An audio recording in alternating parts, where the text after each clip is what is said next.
Hi guys, welcome to earnings season. I'm at RT Row. And I'm FTNA.ja. And this is our Christmas episode of earnings season. So for this episode, I wanted to bring you guys a gift. So the best thing I thought to do a gift is to present it to everybody. So I have here with me a panel, because we actually have a guest this episode. It's not just me and Danai. A guest? Yeah, a guest. Yeah, a panel of guests. Okay. Sorry. A panel of guests. Thank you, Danai. I have a panel of guests, and I'll allow them to introduce themselves, starting from my left here. It's Stephen Dawkins. Yeah. He'll put my Twitter in the show notes because it's... Oh my God. Change it up. I tried that one. I'm To change it. It's a mess. Yeah. Yeah, but At TEHPENGU. Steph Pengu. Yeah, Steph Pengu. I'm sure he'll be in the show notes. And we have beside him. Hi, I'm Mia Soti Johnson. From the Fountain of at Youth. Mia Soti Johnson on Twitter. Yeah. Happy Smart. to be here. Yeah. Hi, I'm Renee Wallace. I'm at Miss Little Bit on Twitter. That's funny. Oh God. I'm Philip Burgess at Philberg Invests on Twitter. Yes, sir. The troublemaker. Yes, you're right. All right. Writing. Yeah, the troublemaker. All right, so we have a nice panel, I guess, here. Of course, we're recording the JPN, so we have Bam, of course, in the background. And this is earnings season. So, guys, you guys are getting to see how the sausage is made. This week is a Christmas episode, like I said, because this is December 25th when everybody's listening to this in their cars or their what else people listen in? I mean, they'll be at home, they have radios. They have radios. Everybody will be home, but some people drive. Some people might go to country. No gym on Christmas Day. No gym. That's your thing. That's all right. It is. Wow. So we know who is healthy on the panel and we know who is quiet. So Mia Soti, I see Mia Soti nodding. You on the gym thing don't work? I tried it and I was wasting my money. I mean, I paid the fees and I would go once a blue moon. Mm-hmm. No. Yeah, I know them. I do enough exercise at work. So. Word. You want the people you do or you don't? You guys don't have to if you don't want to, by the way. I mean, I work in the emergency room. So it's up and down, looking wow. for things. I've never met one of the security guards in the emergency room before. What's it like working at the front of the emergency room? It's stressful. Tell them that you're a doctor, no man, before you people start coming. Just crying. Right? You want to say the real security and them are right think pieces of how I marginalize the doctor. Tell the people say you think big man, you work in the emergency room at UA. Yeah. Yeah, so it's stress all the time. Yeah, man, it's stressful. Investing must be easy for you. No, it isn't. It's not easier than the emergency room? No, the emergency room is easier. Oh, really? Because, I mean, it's something that, I studied for it. I'm comfortable with it. Mm-hmm. If I don't know something, I know who to go to. I get, and there are colleagues like Phil who you refer patients on to. Load up the next doctor, can never say it either. Investing is a little bit more tricky for me. Really? Than saving lives? Yeah. Damn. Well, it's a good thing saving lives come easy, Yeah, wow, I'm thankful to hear that. Like you're a natural. Yeah, I don't know if anybody gonna agree with you. The doctor them right now storming saying no, it's just like she's telling you. Investing. Wow. You want to tell them what you do, Stephen? No, you don't want to tell them what you do? Yeah, that's just smart. Stay out of trouble. Then I should have said that from the first episode. Anybody else on our panel want to say what they do that hasn't been loaded up? Other than the doctor at the end there, Dr. Phil. I service these two. I'm a medical Word. representative and Thank I'm you. a pharmacist. Oh. Straight up. You have Fontana shares? So is this a medical podcast? You had. So Wow. So did I. Wow. Wow. So we can jump right into it. So now everybody who's everybody. Guys, I hope you can make the voices out. If you can, people talk, and I'll try and remember it sometimes. And if I have any surprises. So I just want to have everybody here. I know all of you here listen to the podcast, right? All of you listen to every episode? Definitely. Oh, Every wow. episode. Oh, you guys better than... 1.5 to 2 Better than me. Yeah. Well, Dan I don't listen to every episode. Yeah. Well, I guess he's in the midst of Yeah, I'm recording. here, right? So. No, it's not the Here. same. It's not the same thing, though. It's not the same thing. I was busy. Yeah. It's not at all. Not at all the Friday. same. Not at all. Oh yeah, the because same. you guys chop out all the Not even. things. Yeah, sometimes edit happen. Yeah. Edit happen. We only sound like we're careless, as you guys are seeing. No. Yeah. So I like to start by just having you guys talk about investment journey, because what I like is one of the reasons why I started the podcast was to get regular people into it, and because I like podcasts. I'm a nerd who like podcasts. So I thought there should be one on local finance in Jamaica, but it shouldn't be boring. It should, I always say, the Owen James report, which forces me to big up Mr. Owen James Yeah, for big up starting Owen over. James, Big up you know. Owen James. for- Started a lot of this. Yeah, a lot. The years of watching it in high school has made some impact. I'm So, wondering what him talking about. It was well, I fascinating. did, yeah. So that's a funny thing. Yeah. I knew what he was talking about. But I did not. Yeah. I did not. I did Yeah. not either. I was not watching the news. I mean, either. But I used to walk past and hear him say this gone up. I was like, okay, what I'm talking about. Cool. Yeah. But no, it's not the same. No, everybody understand what I'm talking about, though. Yeah, definitely. Yeah, you see? Look how that worked out. Thank you, Owen James. Damn right. Giving him all the credit for that. But yeah, I wanted just regular people to hear it. So that's why I didn't do like a kind of structured.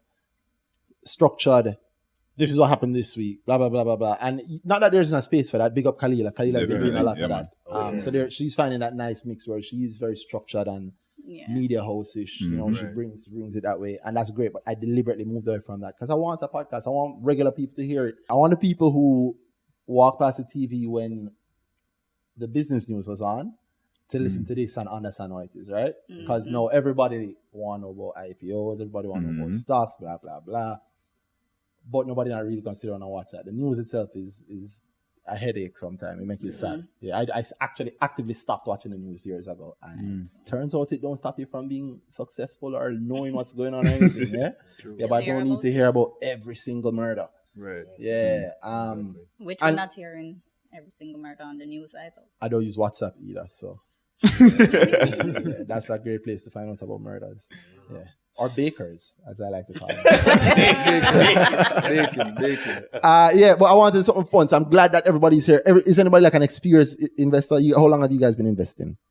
You can tell me, Steve. I've I mean, been 1 week investing- is experience, you know. Yeah. 1 week is experience. It really is. Yeah, I've been doing this probably about 10 years. Oh, 10 whoa. years, Yeah. strong. Yeah, straight Strong. Yeah, straight out of college, pretty much. Money man now. Yeah. Hey, friend. You know, come on the show and take all the sugar mama one day. Yeah. People before we start recording, One right? episode. While them start talking about how they can, if anybody has responded to Dana Why are we doing this? so Dana is Christmas, it's December 25th. Yeah, you're right. Actually, continue. Yes. Yeah. I really hope you're listening to this with your girlfriend beside you. Like, I hope she's listening to this beside you. No, she's going to benefit. She's going She to. likes gifts. I hope you listen. I hope you listen to this with your girlfriend and her family. Oh, yeah, definitely. They get gifts too.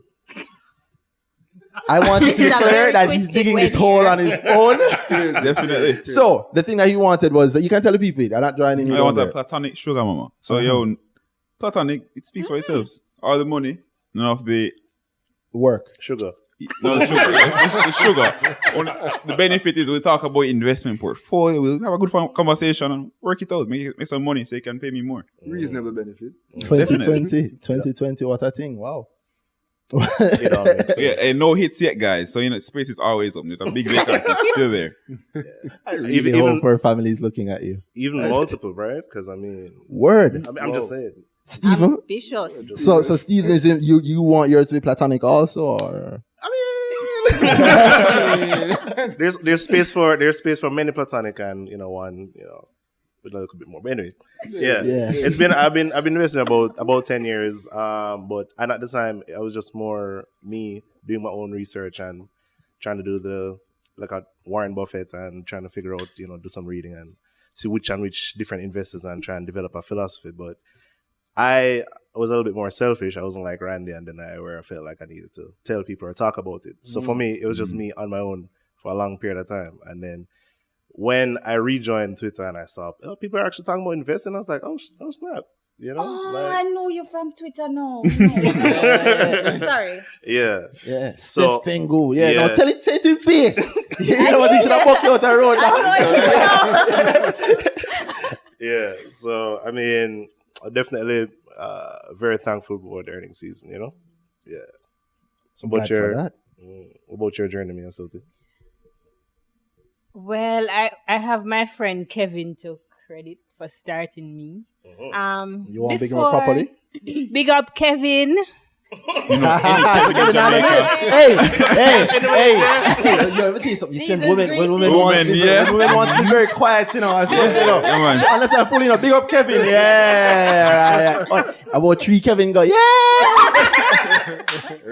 What true, Kevin? Right, so what happened with my friend Kevin? Right? So before I actually started stock market investing, I went to him. He and his wife. Well, me and his wife. Sorry, we were colleagues, right? Okay. Same specialty, and we were talking about something one day, and she said to me, "Go to Kevin, man. Him know everything about money." So he actually I sat down with him, and he actually went through like those basic things. Budgeting. And... Right, he did those basic things first. Looked at the stuff that I had because I had money all over the place, right? So I'm a really good saver. Okay. Right? I would buy like, VM has these little CDs and I did have bond deposits. Ones. So I would just be putting money, kind of saving it without really knowing. Okay.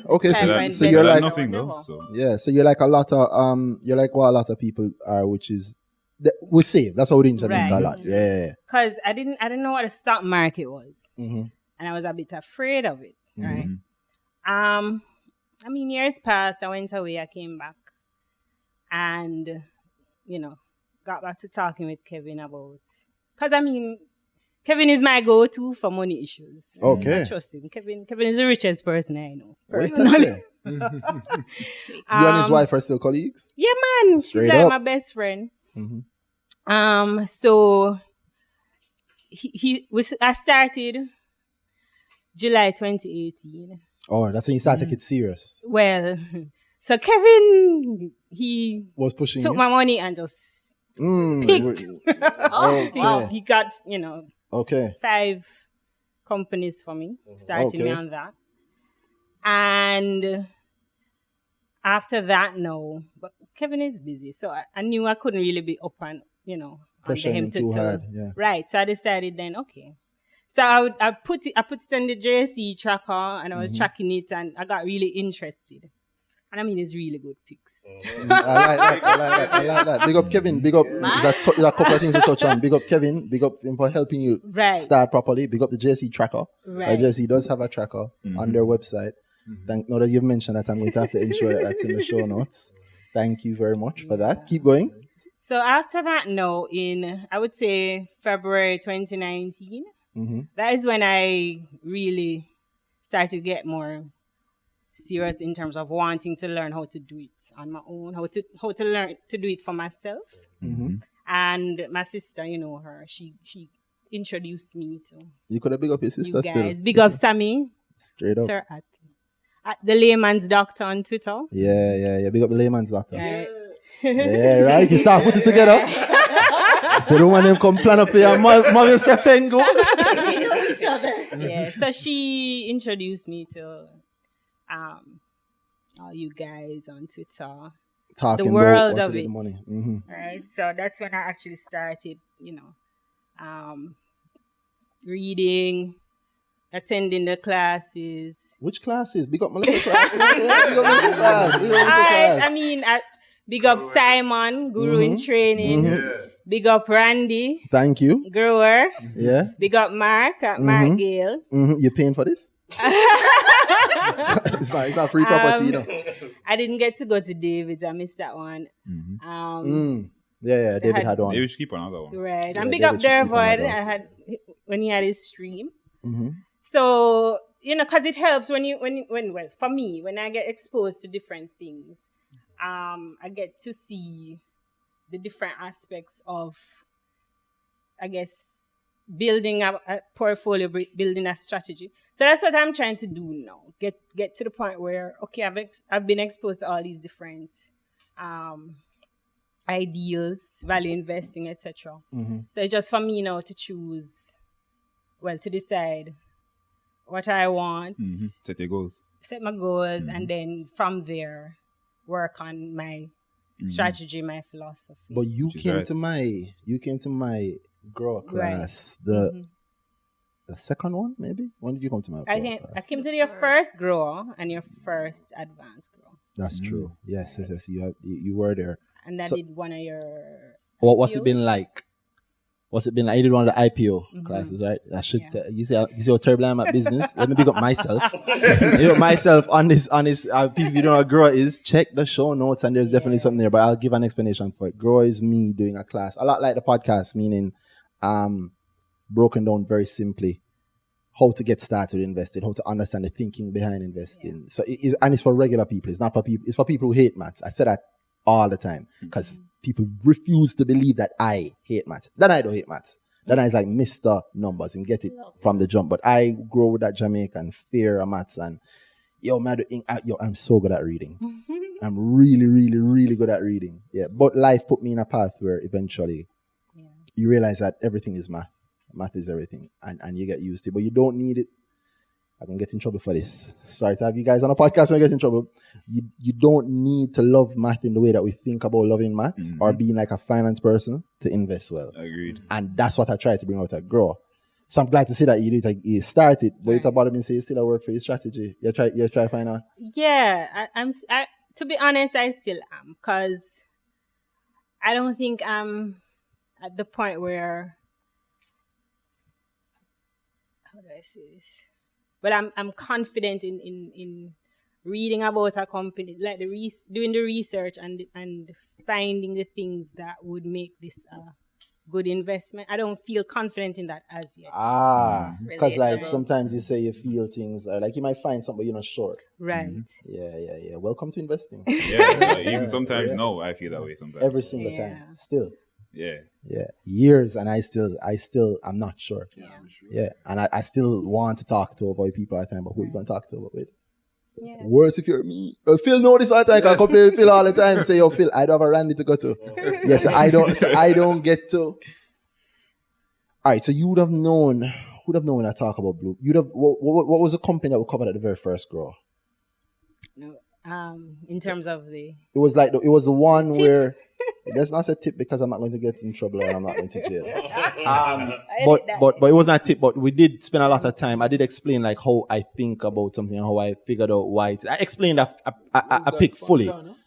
No man, it's not. Come on, no, absolutely not. It was jam tea. It was jam tea. Yeah.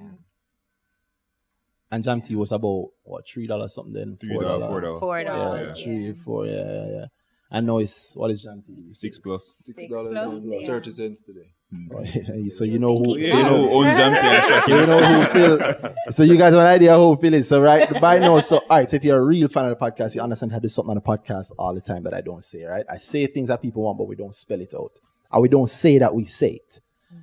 So I don't tell anybody to listen to the podcast for picks or to know what to blah blah blah. Yeah. I don't tell people to listen to learn what strategies are, but Miyosoti, Dana and I were talking, we're looking at something that Miyosoti wrote, and like if you follow what the things that we say on the podcast, are very clear insights into a lot of companies, and I get that from a lot of people. People who have been open about the fact that some people don't like what we do, some people not always like, some people always agree with us. Those same people listen to it and learn things. Yeah, that part is what blows me away. Yeah, people tell me, do you know I met a young lady who she saw my phone. So my phone has the Evermickle logo on it. And she said, Evermickle, I know that. I won't say which broker she know it from, but she was at a broker. And she said the guy was reading to her and he had it on his screen. Oh, wow. And so she thought I was affiliated with that broker. She thought it was under their thing. And she said she know it because she go home and she checked for the article and she saw it on the broker website. It's not there anymore. I don't have a problem with that. I know a lot of people look for the content and they build on the content. But I like that. I like being a place where I can translate something that's seen as complex and hard for people to regular people. But I don't know how to get people to know that what you're feeling is not something that's ever going to leave you. Like I say to Dana all the time, say that feeling of it can't be this single. Yeah, I'm not sure it can't be simple. Or you don't know what you don't know. So when you reach a point where can I know more? And you just lost because you don't know where to look. It's just not there in your face. So what you do. Yeah. At this point, you're facing the edge of the guest cliff, I call it, or like you have learned everything you can learn publicly. So at the point of uncertainty, either step off with it or just don't try to make that money. Yeah. And literally the only reason, because I've always been there, and literally the only reason to get in there is, all right, it looked to me like doing this makes sense. So it's going to happen. So it's going to make sense to me. So at the first grow, I spoke about QWI. So QWI wasn't around then. Yeah, it wasn't even being spoken of at all. It was just you talking about, this company Jam Tea has something under it. It's linked to KIW, and they're also going to do this investment thing, it seems. And of course, it's in their books, so it's going to come out. This is long before there's any QWI thing, right? Of course, it's benefits side. But at that point, as much as I say all of that, well, I had more surety then because by that point, some of it was in the financials. But so we had that conversation, let's say July, August of 2019. And we'd have been following it then. So we'd have been at that point of we're not sure if we're right. Maybe November or December 2018. So there's nothing to say that we're correct. Before that. Yeah. Well, yeah. So long before it even named QWI, we just know that something was going on. And if you check the group, you should see some record of us talking about something like that. So some of the people in this room are in the group. Not everybody's in the group. So again, guys, if you want to get into that group, do not email or pressure me or DM me. There is Danai at Danai to ask about this. We can keep mentioning this group on the show. And at this point, I'm making a standard response. Yeah? Yeah. People don't get vexed with you? For what? I don't know. I'm just telling you what you need to do to get in the group. Straight up. Which is tell the people on the podcast. The course. The notes will be in the show notes. The link will be in the show notes. Thank you, sir, for making it to work more. No problem. Yes, do the course, and then I'll tell you the rules of the group. If you're okay with that, then we go forward. There is no money involved. You have to pay the body no money. So yeah, there's nothing like that. It's not for money. It's not a paid thing. Yeah, we're just doing this because we want to have a conversation. Yeah, and I'm looking for more people who can maybe be like me. I met Danai through the group. Yeah, so I never know nothing. Yeah, literally, and it's just over the last 2 years that I've been investing. So I stopped at UMA Soto. You told me where you were. I got to the next person in line, which is again you can just remind the people. Miss Lickabit. Yes. My journey started, I don't know. I would say I'm an avid saver. So I always saving with a goal in mind. And I'm also an avid spender. So I always want more. Yeah. So I'm not sure. Miss Little Braff. Yeah, that could work. So I was in about August 2017. I don't know what was happening. But I remember I was speaking with a family friend who is one of the Money Masters guys. Ouch. And yeah, I know how y'all feel about them. No, but we think it's great. We love it. It's just, anyway. Returns speak for themselves. There's nothing for us to say. If you listen to this right now, go and check. Big up the Masters. What's their Twitter handle? I don't know. I think it's at the Masters. It's going to be in the show notes. You guys. Today's money. Because today's money limited. Yes. Yeah. So I put in the notes. I haven't done this before. When I first heard that show, I wanted to actually apply, but I was calling number, I kept ringing out, so I was like, never mind. You wanted Wasn't to be on meant it? to be. Yeah, that's fine. That's unfortunate. No, but Just make them just make that money, man. I mean, you make money if you win. So. Yeah. Point. yeah, and it's not always. It's That's cool. sizable. Cool. It's sizable. What do you get? You don't? You get half of the gains. So if you make money under 500 grand, then you get half of that. Oh, because any money you make above the 500,000, you get yeah. half of it for yourself. So you have to make money for you to get some money. Yeah. You make 1,000. So you cannot be the. Don't say this. Yeah, don't get us in trouble, then. And you have a job, so allow me to get us in trouble. You know my job cool. Mary is not on that show, but let us cut that out for you though. Whoops. Why? You haven't said anything bad yet. I just know what you're going to say, but you haven't actually said anything bad. Yes, I don't want to say it. It's cool. That's why I said let me get in trouble. I have a long history of getting in trouble. Yeah. If they're required to make money for a prize, then it seems that even a winner will be losing, right? Yeah, I think it's pretty poor. Yeah, so. I think I made a tweet the other night. I was just looking. Somebody said because I haven't watched the show yet. I watch every now and then. I watch a clip. I don't think I've finished an episode. So what caught my eye was they have to share their portfolios and the standings, and it's kind of embarrassing. Oh, because because none of them are. Most None of them are all of below the. All of them are all of them are all of them below. are below. At this point, so we're recording Oh, this yeah. a little before Christmas. Even though you're hearing it on Christmas, but at the point where we're recording this, everybody's in a lost position. Yeah. Mm. So Yeah. if you win, then it's I was the best loser. Nice. It's like all of the American team racing against both. To me that's crazy. Yeah. And the beast. Mhm. Overshadowed. Overshadowed. God, I Oh love my Jamaica. God. Yo. Oh God. All right. So yeah, that's the simple truth of it. I wonder about that show all the time in that companies. Yeah, companies put themselves on the line. They put their money managers or somebody that in some level doing that within their organization, put them on the show and say, go and make money. That's good PR, right? And you don't make money. So that look. Yeah, looking at her. Like- They still have a little time to go. They Give them do, a chance. They do. They And do. some They, of the it can recover. Oh, definitely. yes. And there might be some decent picks in the mix. So my tweet That- was I hope. no, of course. As in, I know they're good picks. I just hope they. How much time do they have left? Hope they work out. I believe it's just about 6 months they have left. They have 6 months left. From this point. from Okay, this a lot point. can happen in 6 months. Oh, yeah, left. True. So they've been. It's a 1 year. So they've been going for 6 months. Oh, Yeah. yeah, they have time, man. Money's there. And One of the current concerns I have is that a lot of the guys seem to invest with a philosophy that is much longer term than the 1 year target that they have. Yeah, I feel the little I've watched, the conversation seems to be going for. It's more the companies will be doing well, just not necessarily in this 1 year period. Right. So, but you invest. One of them did allude to that, that he'd have to change his strategy. Yeah, exactly.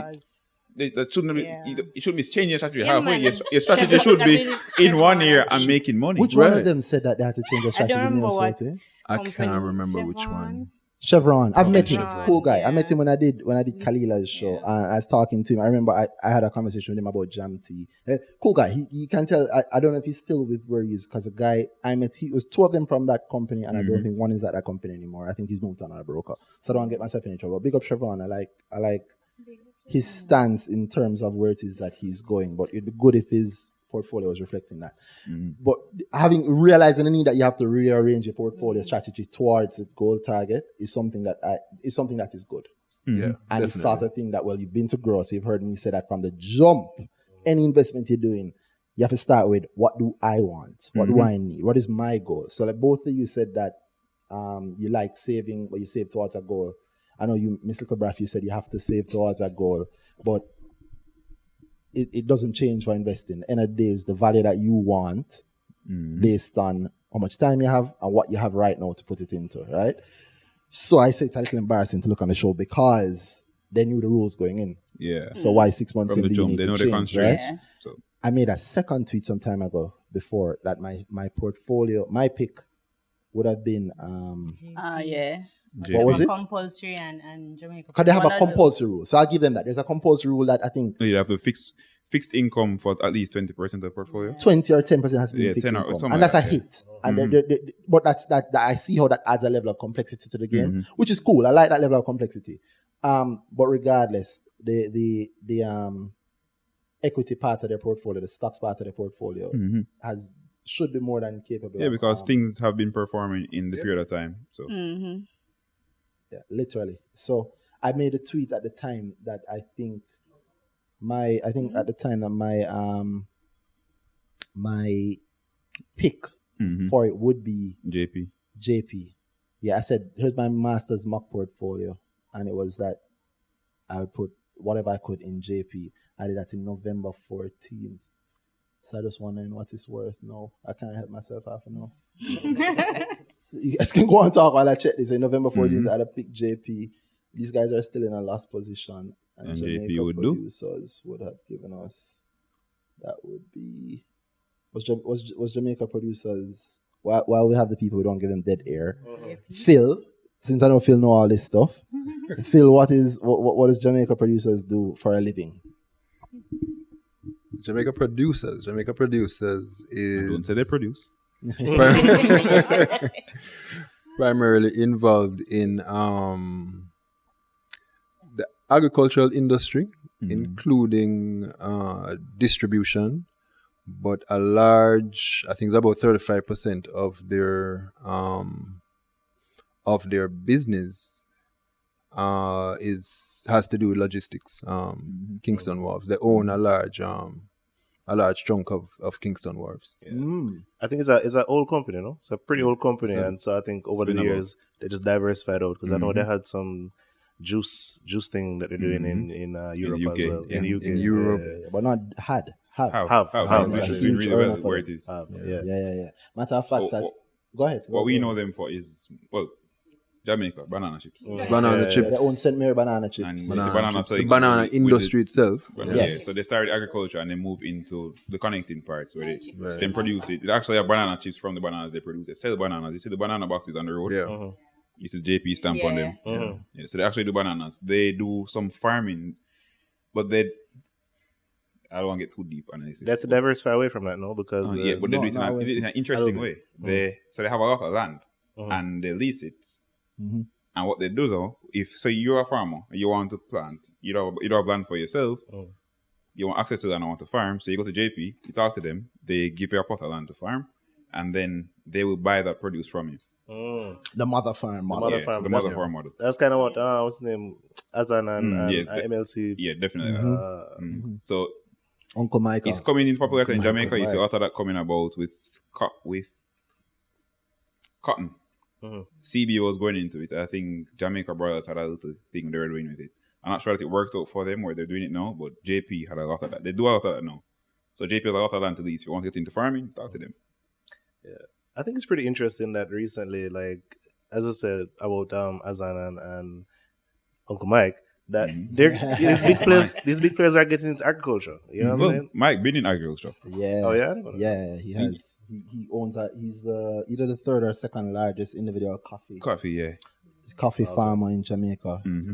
Yeah. Don't joke with Uncle Mike. No, I think he knows what he's doing, right? Yeah, man. Yeah, anything can gas the helicopter. Yeah, well, he's done a lot. He's done a whole lot there, which is always interesting. It's what happens when you have money, because money on its own isn't anything, right?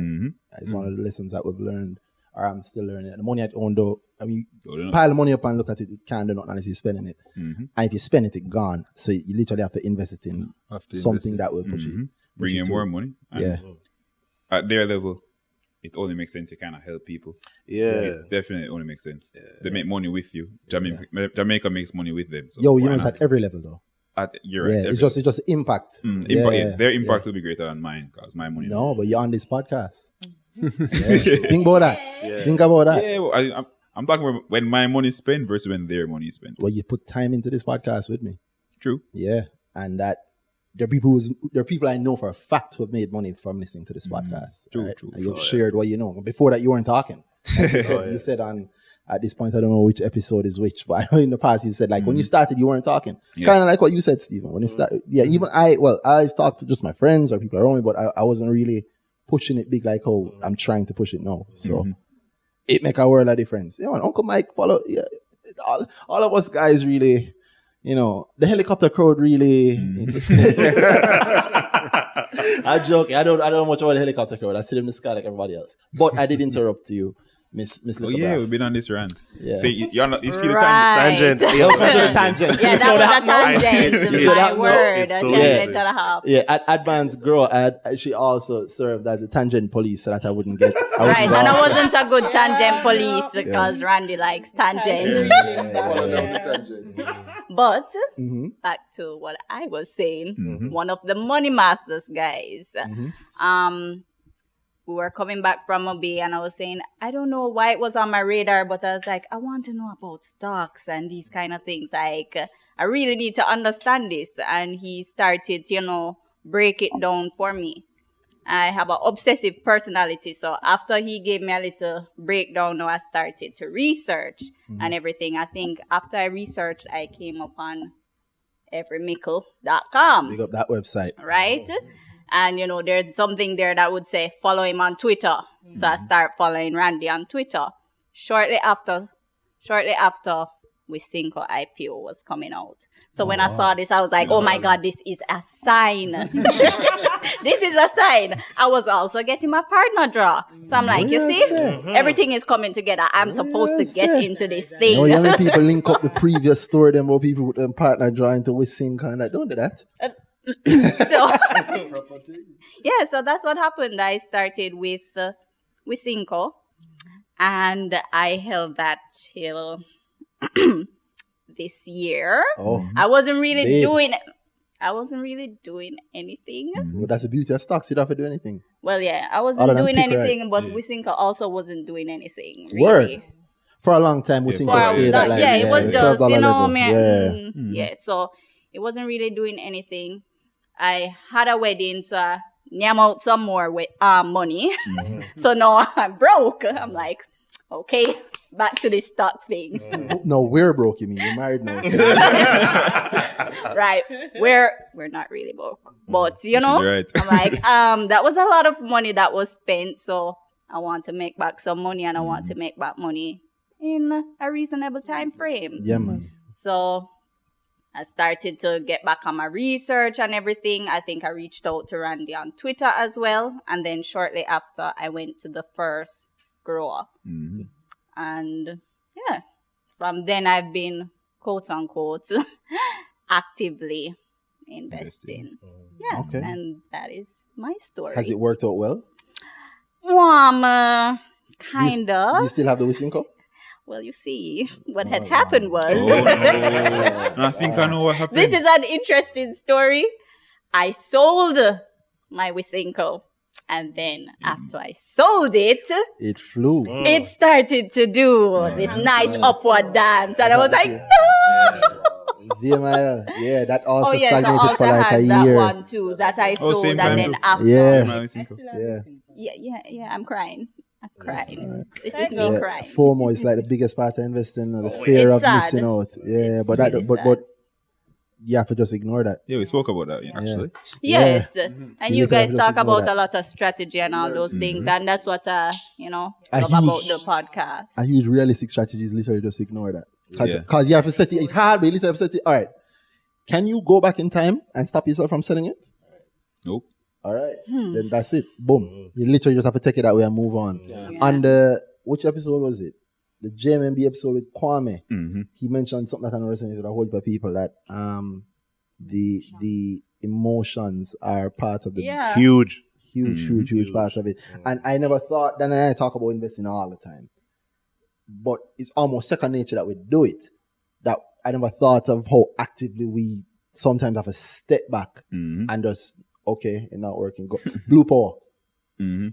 Blue Power recently, Blue Power dropped the news about their the Caribbean thing, the loss of the thing.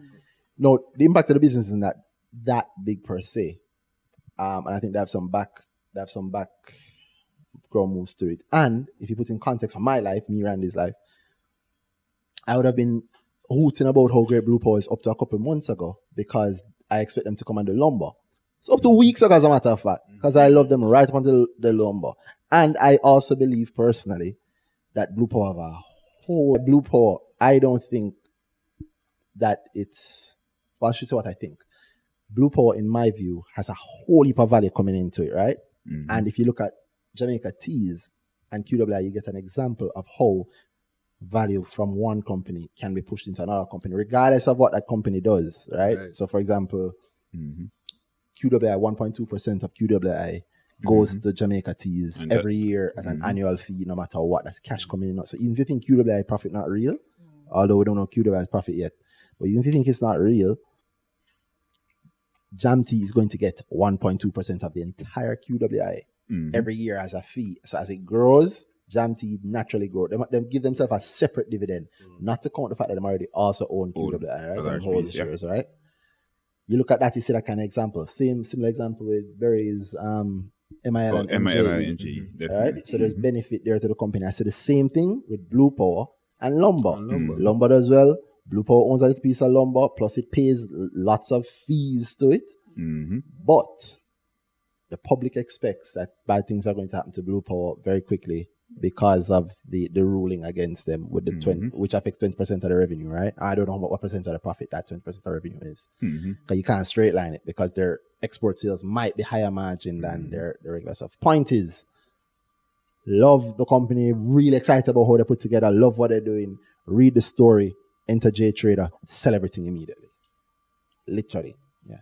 I don't love them. It's not my girl. It's not my wife. It can go. And when it drop, I'll buy more because I do believe in them longer term. But yeah, you have to just drop the emotions. And that's a very real thing. So people tell you all kind of books. You can read the psychology of investing. You already know how things are here in Jamaica. We already have a psychological link to all the people in Jamaica. I don't think people know that, It's when you go foreign. You go foreign.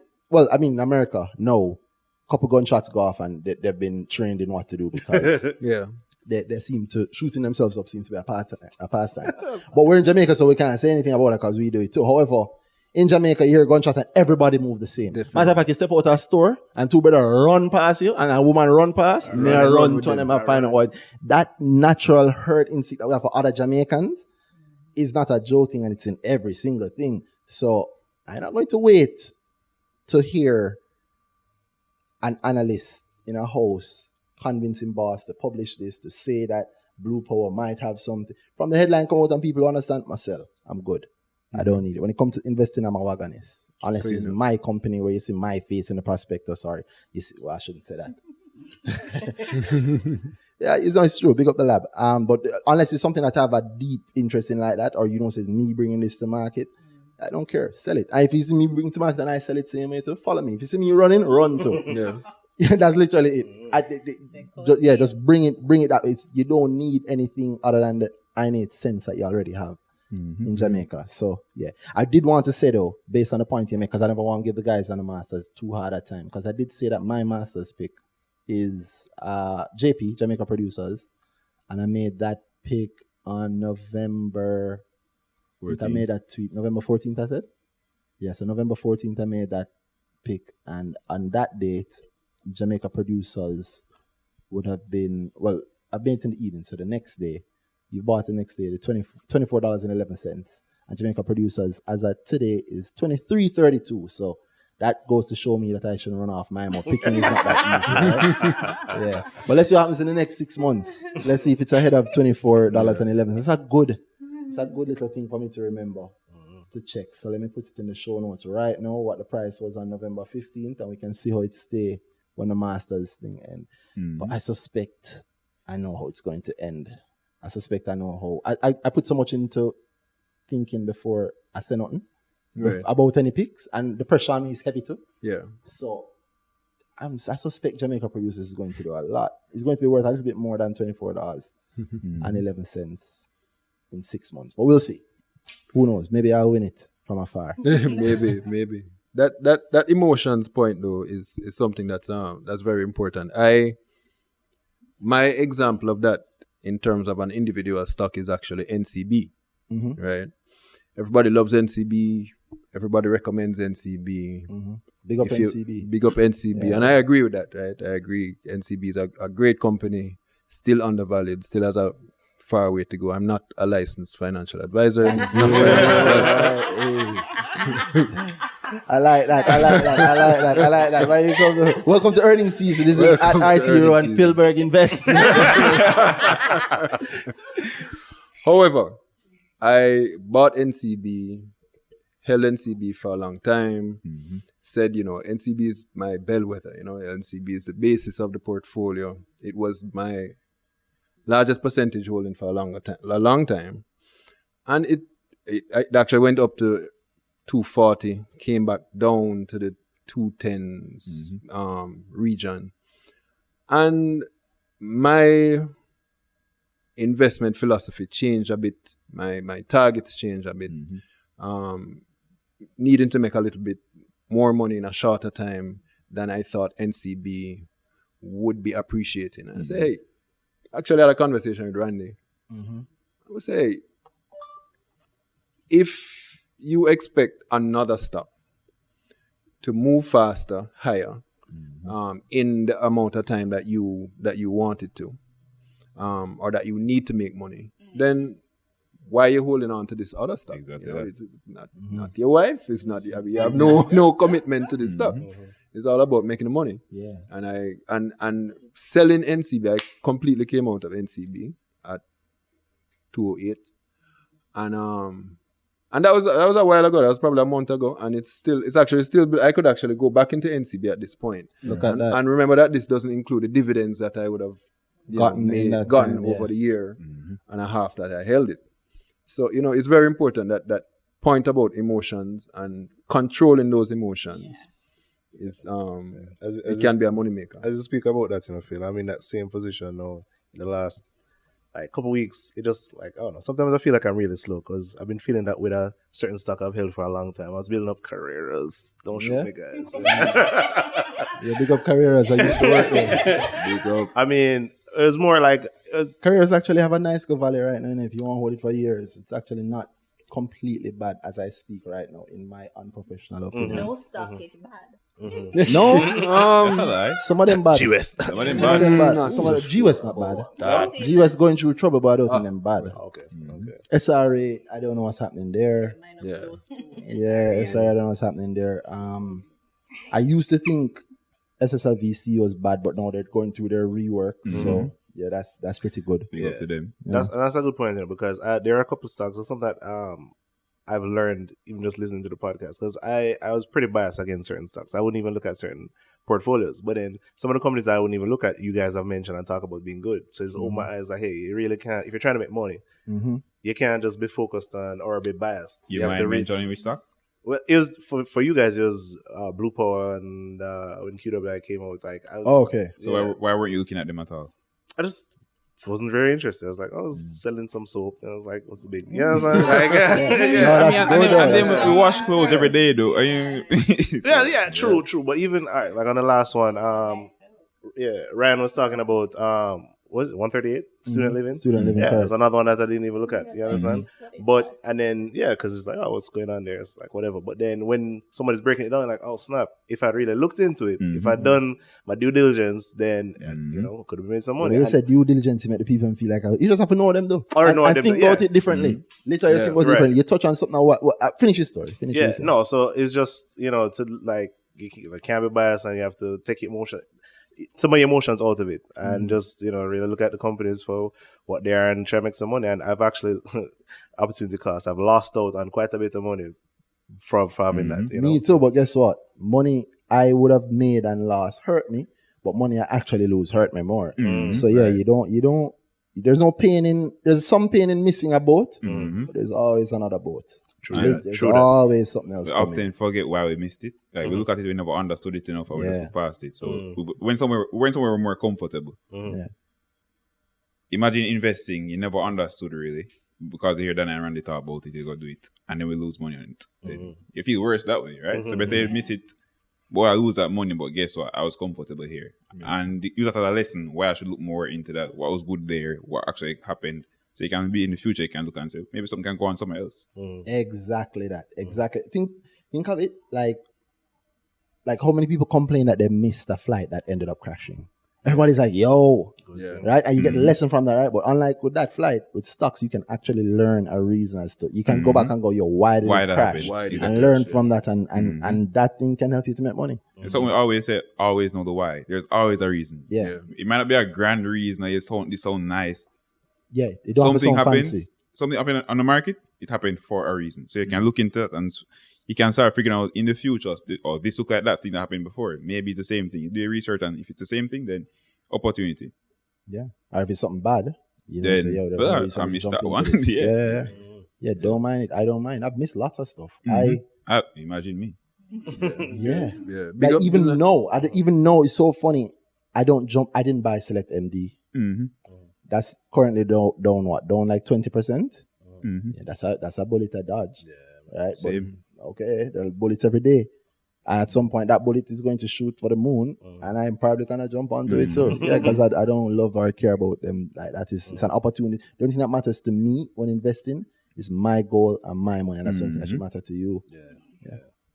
Definitely. It's a simple thing. Phil, well, you're the one person I don't press yet, Phil, so you can tell us more about your journey, how you started. Well, my journey actually is a broken journey. It started I actually started investing on the Jamaica Stock Exchange in 2001. Nice. And my initial guidance came from Investor Choice magazine, the actual magazine, not the website. Big up John Jackson. Big up John Jackson consistently, although that's dangerous to say these days.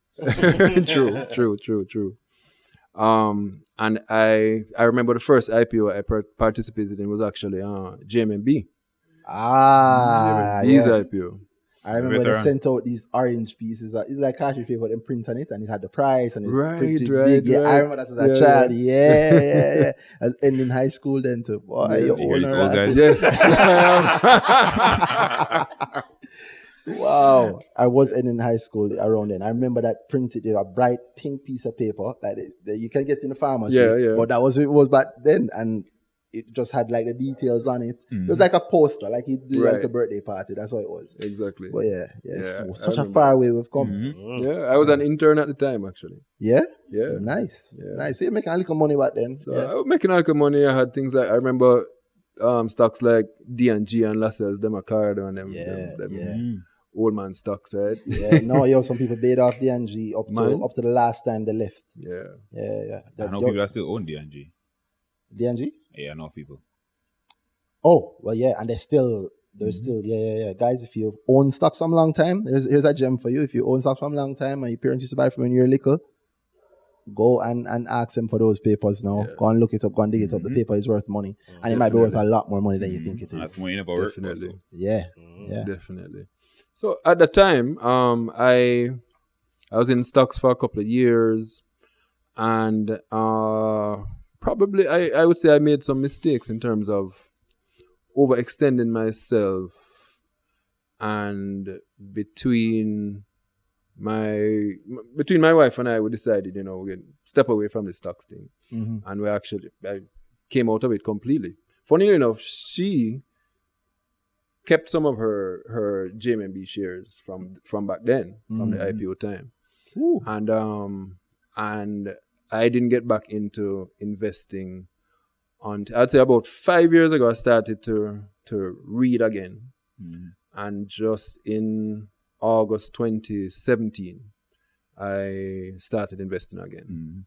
And again, my initial sojourn into it was heavily guided by IC Insider, the website.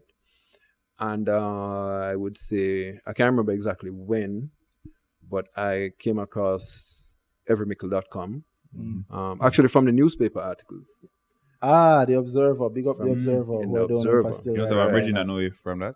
From the Observer. Yeah, I was at work actually. And he said, "Oh, brother, I think I heard the name and talking about you." And he said, "Oh, wait, then right, tell me that Observer." I was like, "Oh." Yeah, I do. I need to check on that. I do though, right? Sir? For the Observer. Yeah. Well, from when I saw, read a few of the articles, went on Every Mickle website. Then I became one of the infamous Randy DM people. One of the masses now. When I used to be able to answer everyone. Right. Oh, that's why I get your name now. Go on, talk. Part of the journey. Guys, that's H.I. At H.I. That's who you talk to if you want to join the group. You hear? Man, I said to him, I say, I can't manage more. Message Yeah. It can get rough though. But go on, talk. Yeah, man. And so I should go back with I see Insider as a guide. Most of what I was doing was long-term investing, putting things down, and the slow accumulation kind of philosophy. Value investing, yeah. With value investing, which I believe still has a. Oh, definitely. I don't believe that you need to have one philosophy. But You cannot. Because you have one market situation. Yeah, so Exactly. people talk about value investing as one set type of thing. Right. Either Buffett or Munger, and they're the pinnacle of value investing. And one of them, I'll find it later. They said any sensible investing is value investing. Right. So calling it, this long-term thing. If you make money tomorrow, it's still value investing. You saw something and you went for it. Exactly.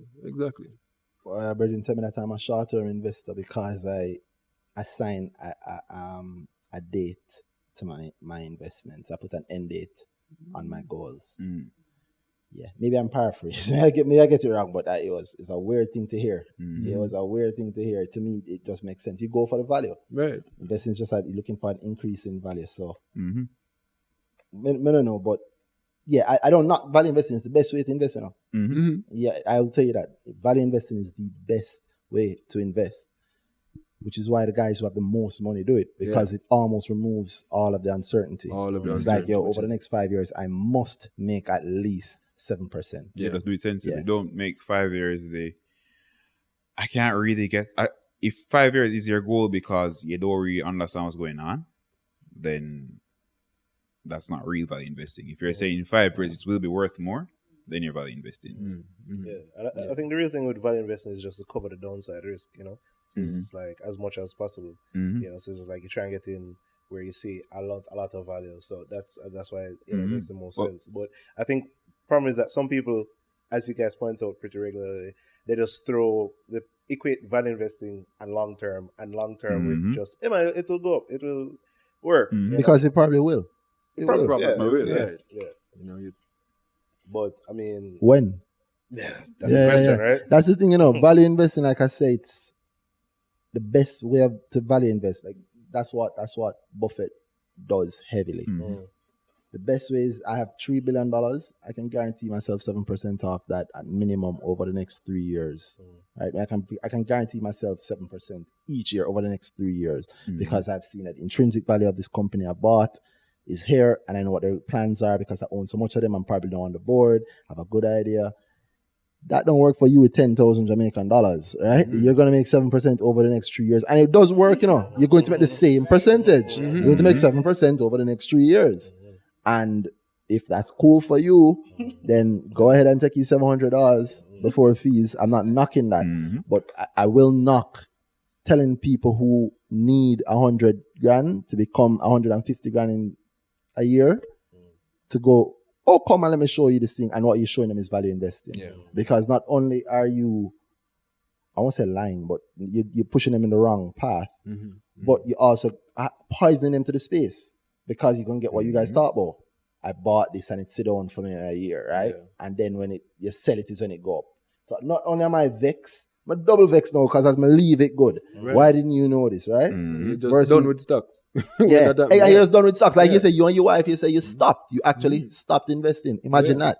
And I mean, you missed the hottest part of the market. Exactly. When it was starting, you missed when it started flying. During that time, you'd have missed. You mentioned Ren Nephew. You'd have missed their delisting. You'd have missed Red Stripe coming off the market. A lot of people made a lot of money then. You'd have missed. People talk about carry cement and NCB at cheap prices. Yes. You hear Rand come on this and talk about buying at $5 is not a joke thing. It's a serious thing, and that's how you get into it. So I think it's much better. It's like you go to a restaurant and them tell you say the food soon come. And you wait 1 hour. So if the time say, yo, listen, we're rushed, I'll be honest with you, it's probably going to take an hour to get your food. I make the decision, that's fine. So that's my issue, pushing people to long term. Another reason why it's done is that it's the easiest to teach. And the goalpost is so far down the road. I don't know if you're going to see me again in 5 years. Right? Next job. That might not be here. I don't know if you're going to see me again in 5 years. If you don't think about the amount of things that can happen over the next 5 years. 5 years ago, you think the people Bowie, Trans-Jamaica. You think 5 years ago they thought we could get out of this 100-year contract in 5 years? For real? Nah. They're in a 100-year contract. But suddenly a short-term opportunity come to them which benefit us, right? So imagine planning around that. Yeah, you make the money earlier than you wanted, then why not? But then you imagine being the money man who helped this happen. This is me being hypothetical, but you're the money man who helped that project to happen. So you put some money into it. And in year 5, it listing. So this money that I was expecting to give me 7% over the next 10 years, in year 5 is actually going to give me 200%. And people go in and say, yo, you're a big boss. And you are. And you've made some great money. And you have. And so you start telling that the best way to invest is value investing because it worked for me. But the thing that really helped you was a short-term moment. You're something that you just couldn't plan for. I mean, if you look at it, like, so the value investors, the clique, those people, they always talk about what Buffett doing and he made this money over this time. Look at Buffett. Actually, go and look at Buffett. He's made short-term money all the time. All the time. I feel like those people have never opened a report for Berkshire. Like they've never opened and said, "Oh, this actually made money from this thing he did 2 months ago." There are a lot of storied moments where he acquired a big piece of this company and he bring this merger together and then make a bag of money, 200% up and billions. But And You're not gonna hear those stories. I'm asking what And to I'm do. asking about it, and I'm saying, what you do? I'm saying, you gonna sell it? And I'm go, why would I sell it? I'm gonna keep it for the rest of my life. I'm like, your Buffett says keep it for the rest of your life. No, bro. I own 70% of this thing, and I bought it for $3 billion, and it just kicked back 2.5 to me earlier than I expected. Why am I gonna sell it? I have no need to sell it. Exactly. However, you have 100 grand. Yeah. And it kicked back 200 grand to you in earlier than you expected. So I'm never gonna sell it because I'm not in love with it, right? You have NCB is $70 and it reach $150, you know. Nobody can talk to you. Have it, so I forever love NCB. I forever love NCB, but that don't mean I'm gonna leave my money at 208 for the next 8 months. Maybe I have something I'm gonna do in 8 months, I'm gonna come back because NCB is not going to stop rising, right? Exactly. But just because I know that you're going to bust in 2020 don't mean I have to sit on the train with you. No, that's for your girlfriend who love you. That's your ride or die. I'm not the ride or die. I'm the wagonist when it comes to investing. No, again, you don't have to follow it. That's why, coming back to the earlier point, no one style. You need to have the style that fits what you do. In the same way, if your heart can take QWI at $1.10, yeah, then don't ignore the people that want to tell you how much money they make off a week ton, because they never know they was gonna make it. Right? Some of us knew we would make it. Some of us had an idea. Some of us have a plan. But I mean, you saw the conversation around Weekton. All the people were telling you, "No, this not making sense." And here we are now. One customer. I have one customer. How them going to grow? I remember that. Yeah. Craziness. It's so strange. You see, it's the same information that we all have, but it's literally just how you look at it. Interpretation, yeah. Literally just how you look at it that makes a difference. And I think something like that came back to your point, Stephen, what you were saying. First you used to hear when we were talking about the business report on the news, right? You hear it, it's boring, man, I know nothing about it. No, you understand it. No, you know what when you hear last D went up by 3%. It means something to you, right? Definitely. And if it does mean something to you, you have the same information other people have. It's literally just how you look at it. Yeah, because truly at that time you're in school, you understand what something going up by 10% means. Yeah.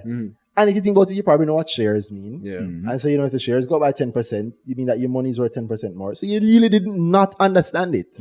You did understand it, you just looked at it differently. Yeah, literally just how you look at things makes a world of difference. And that's why people, and you'll find, so Minnesota, you mentioned that you're at a place where like you're seeing the things and I know the Braffers, Miss Little Braff said this also when she was speaking. She said that like you see the things. She said it to me privately. Like you see the things and you kind of pick, but you're not really sure.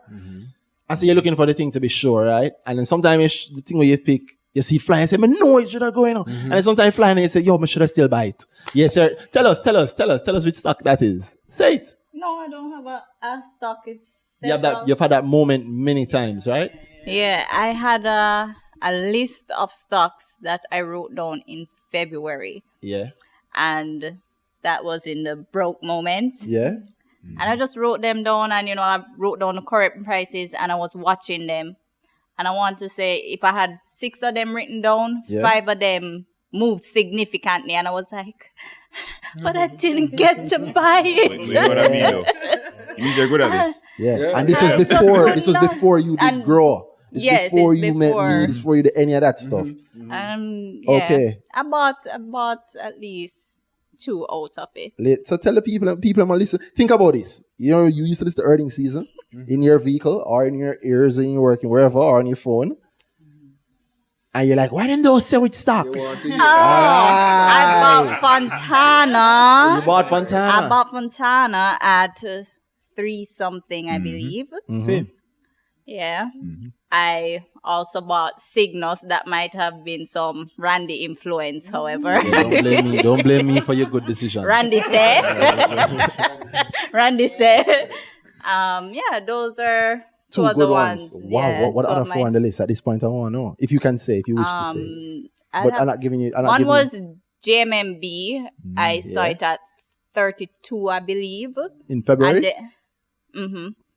And it went up to 50 something. And then it came back down. I know it's at 40 odd and it's probably going to rise. It's so. Remind me of this point after you're done. I don't remember what else was on What there. is you get 3 solid picks before you did any class or understood anything. Yeah, 3 but I didn't. solid picks. So you saw really value. didn't do much But you with saw it. You saw You did value. right. And it's You can't, monkey money I did put on. but you can't put argue on with it. money made, right? Monkey money. I guess It hurts. So, once you have the mentality, I guess you can always. yeah, and I've been tracking on my own just the stages of investment. So Miosoti mentioned is a stage which is very, very far along, where some of the stages of investment is I don't know what you're doing. You start learning a little bit, then you're not sure. What you just mentioned is a stage that I know people have to go through. You pick something in your mind, you never really do it. It fly. Jesus, me did know. So somebody listening to this right now is like, that's me coming. No, somebody did for buy, and they don't know what it is. And They you for buy. don't have that moment. I have the moment all the time. You All smell the the kind time. say this guy make Yeah. it makes sense and you don't do it. Yeah. I never even hit meal pack heavy. I never hit meal pack as heavy as I could have. And you know. You know I don't Yeah. right? And you know, it's so funny. I have a good amount there. I have a good amount left. Yeah, it's there's lots of things we see all the time and you don't go in. But again, it's not the act; it's how you view the act, right? And then you have another stage where you do put some money in, and like you mentioned it just now, a monkey money. Yeah. So yeah, man, I know the feeling when you make. Shoulda, woulda, coulda. Yeah, man, I know the feeling of making 300% on 10 grand. Yeah, man. Still 300%, but What could have been? What? It burned me so till. Yeah. That's Hurts. part of, well, you've listened to the podcast, if you heard me say to Ryan that I will never sell my creamy shares. That's not how I set of creamy shares. I did sell my creamy shares when it broke back IPO price. This is years ago. So when it broke back the IPO price, I sold most of it and I have a little bit left. And I'll never sell them because it's always there to remind me. Funny enough, believe it or not, it's always there to remind me about questioning my own decisions and also not always thinking near term. It's about the mix of the two. So it's so funny that I said that, but you're at a place where you really get it. But I want you to understand that you're never going to know and go, yo, I'm short. And I'm telling you that because I'm a bossy bad. I say it all the time. Say, then I alone, man, can run close to me, right? I lots of times just still not sure. Yes, still buying and you're just still not sure, still not there. But it's not about the act, it's about how you view the act. So if you reach a point where you look on it and Blue Power is a great one. You've heard us detail Blue Power. We see it, we go through all the things. It looked the same to us. It looked like what happened similarly to MJE MIL. It looked like there's an opportunity for profit between the two of them. It looked like if you hold it before, them probably will give a dividend in specie. Then them probably are list and probably can give us a reserve. Blah, blah, blah. We're making these guesses long before we know what's going on. After a point, there's nobody other than maybe the owners of the company or Mr. Berry or somebody that's going to do it. Yeah, then I work there, but then I'm not talking to those guys and they don't have those conversations. You get me? I don't know none of them money people, believe it or not. I don't know John Jackson. I don't know Chris Berry. I don't know any of them.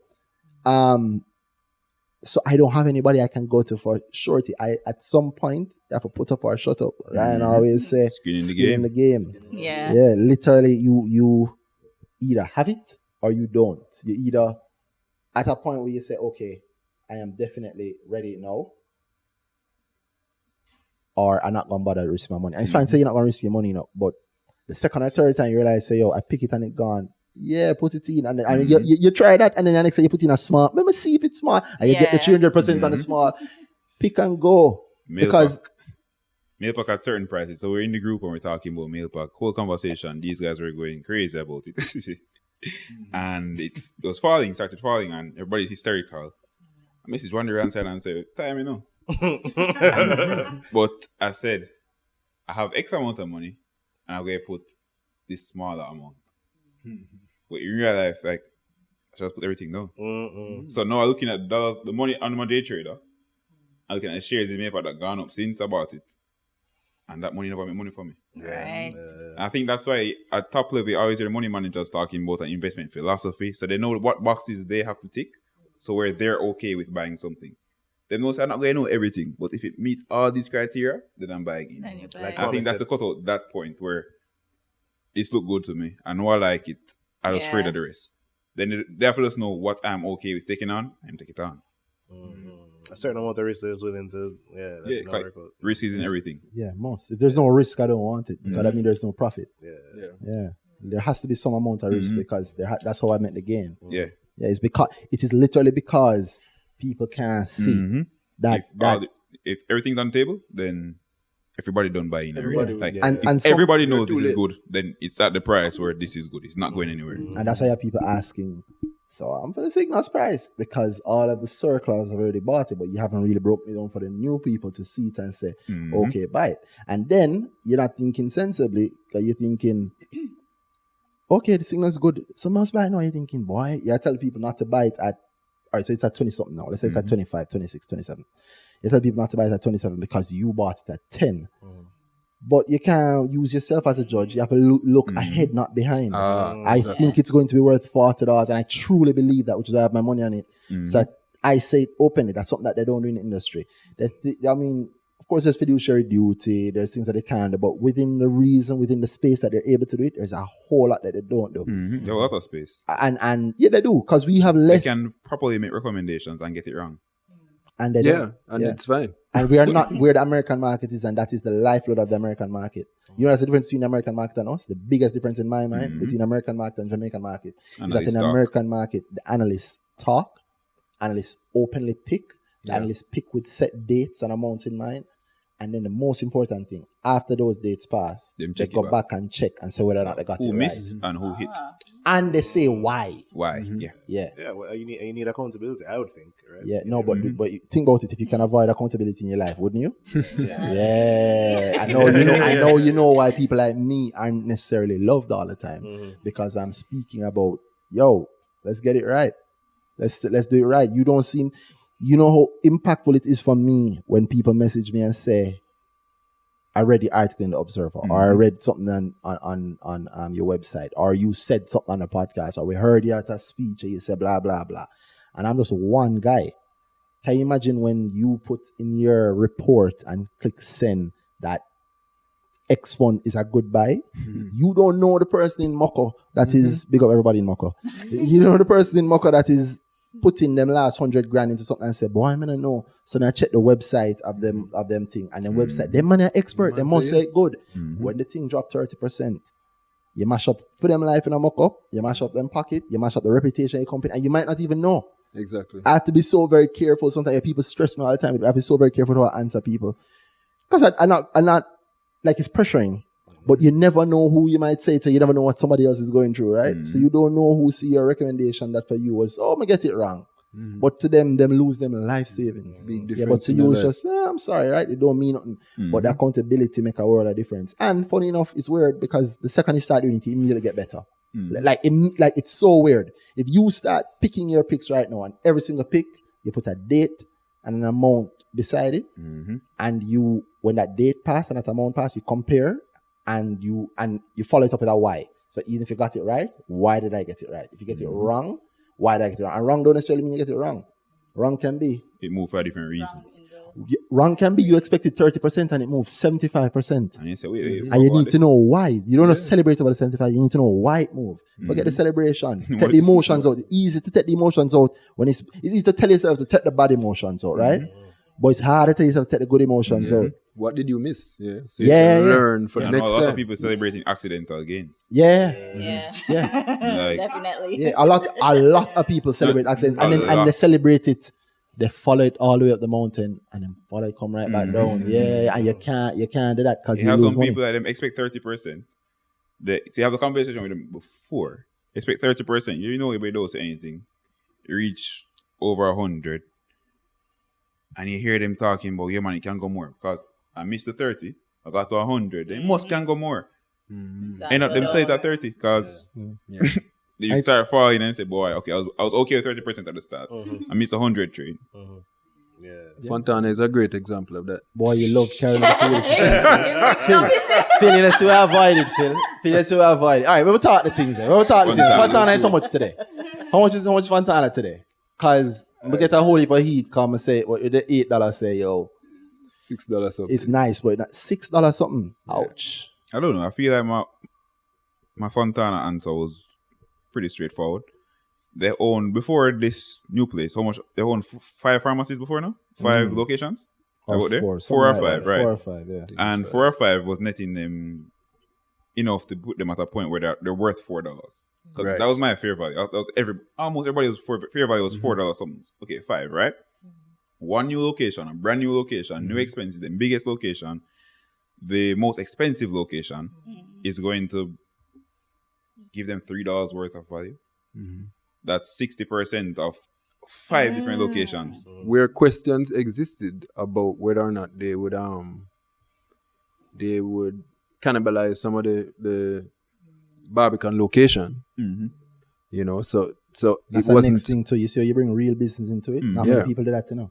yeah. Not many people bring real business into their decision, even though they should. You have Yeah, to. the- You Yeah. have to. That's If you look literally at how it works. If you look at predictions sometimes that people make, it's 5 places give us this. This next place, so no matter what, this next place will give us that same amount. That makes sense. If you put that one place beside you put it near to a location that was being fed by the area. Yeah, Then there some must be business- competition. I'm not yeah. gonna bother They go that must Fontana, compete with I love themselves. Lena, don't get me wrong, I'm a huge fan of it. you Oh, know. definitely. But watch me. You think the guy that owned the big supermarket, 2 chains on the road, don't see it and see Yeah, the big of light course. every day, man, go him check out in big, every time come for check out in town location, this big Superman FTNA way. Yeah. Wait, you know, weird And thing, had though? months to prepare for it. Yeah, Come on, and them man. talk about everything. And understand this: being listed is powerful, but it comes with drawbacks. Yes. You have certain amount of secrets, but you don't have that many secrets because if Dana and I can look at the numbers and say, pressure. Imagine if I'm your competitor and I can look at your numbers. I know when to where pressure you. I know when. Yeah. And Yo, look, this Christmas have to be good enough. Yeah, man. Yeah, man. And you think this Christmas good now, man? Eat some food this Christmas. You better can hold that food until June next year because my Lego everything nice. I mean, Man, that drop guy the said he cut price. him costs. Other day, he's doing that farming thing. He says it's hard for him to get his produce to the Fresh thing there, produce to Mega Mart. into Mega Mart. So He's doing his own farm to do that. Yeah. get my supply sorted out. I don't have any problems now, and that's sounds like some cost savings there. Yeah. I hope he And I gets- can squeeze people's margins if my things are cheaper. Yeah. And watch me now. I can squeeze my margins for a good liquor. I can squeeze it for 4 months. Let's see if you can take 4. Yeah. Remember, say I know say you can't take 2 bad quarter, you know. So if I can go to the bank and say, yo, let me 200 million, 10 years. Watch this. I just spend that 200 million over the next 8 months or the next year. Can you hold out? Can you cut your prices for 8 months? Can you cut your price for 12 months? Can I make the people drive past me? That's business. I love it. It's so exciting. You hear also? Yeah. It's so exciting to me because I don't know if that will happen. On the flip side, Fontana are dead either. Fontana have the market behind them. Fontana can hear say you get 200 million at the bank and go, what? And the bank all need the for hype. 6. The bank lend it for maybe 9.5%. Because you're good for it. You have a big thing. Cool. Fontana come to the market and say, yo, 5% paper, $500 million. I'm giving them. Yeah. I mean, I'm not. I ran the road. I'm not taking a 5% paper. But there are people out there who would, right? Because it's a guaranteed 5. Remember, I said the rich people. Yeah. There's somebody out there for whom That's how they roll. I can give you 5%, 30 million and I'm getting a guaranteed 5% on it for the next 5-10 years. Sure, take it, Fontana. I love that. Yeah. And then, now we have 2 titans warring. Who gonna finish first, the 500 million or the 200 million? You get me? But that sort of situation is not a situation in which you make extreme profits. That's a situation in which everybody starts fighting for every cent them can get, and profits become hard to pull.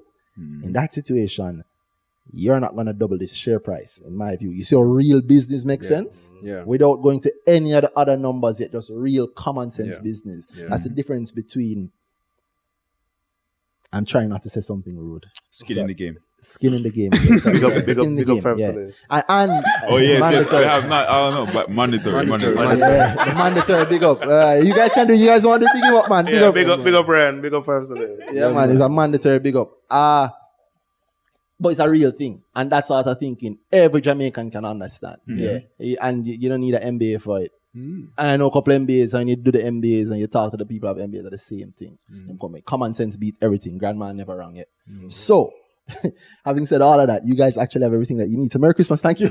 I'm joking, but I like that you guys bring it up. I'll jump to something else then. So tell me what you guys, we'll talk the podcast. What was your favorite episode so far? Everybody can tell me their favorite episode. There's so many gems, bro. Gems. There's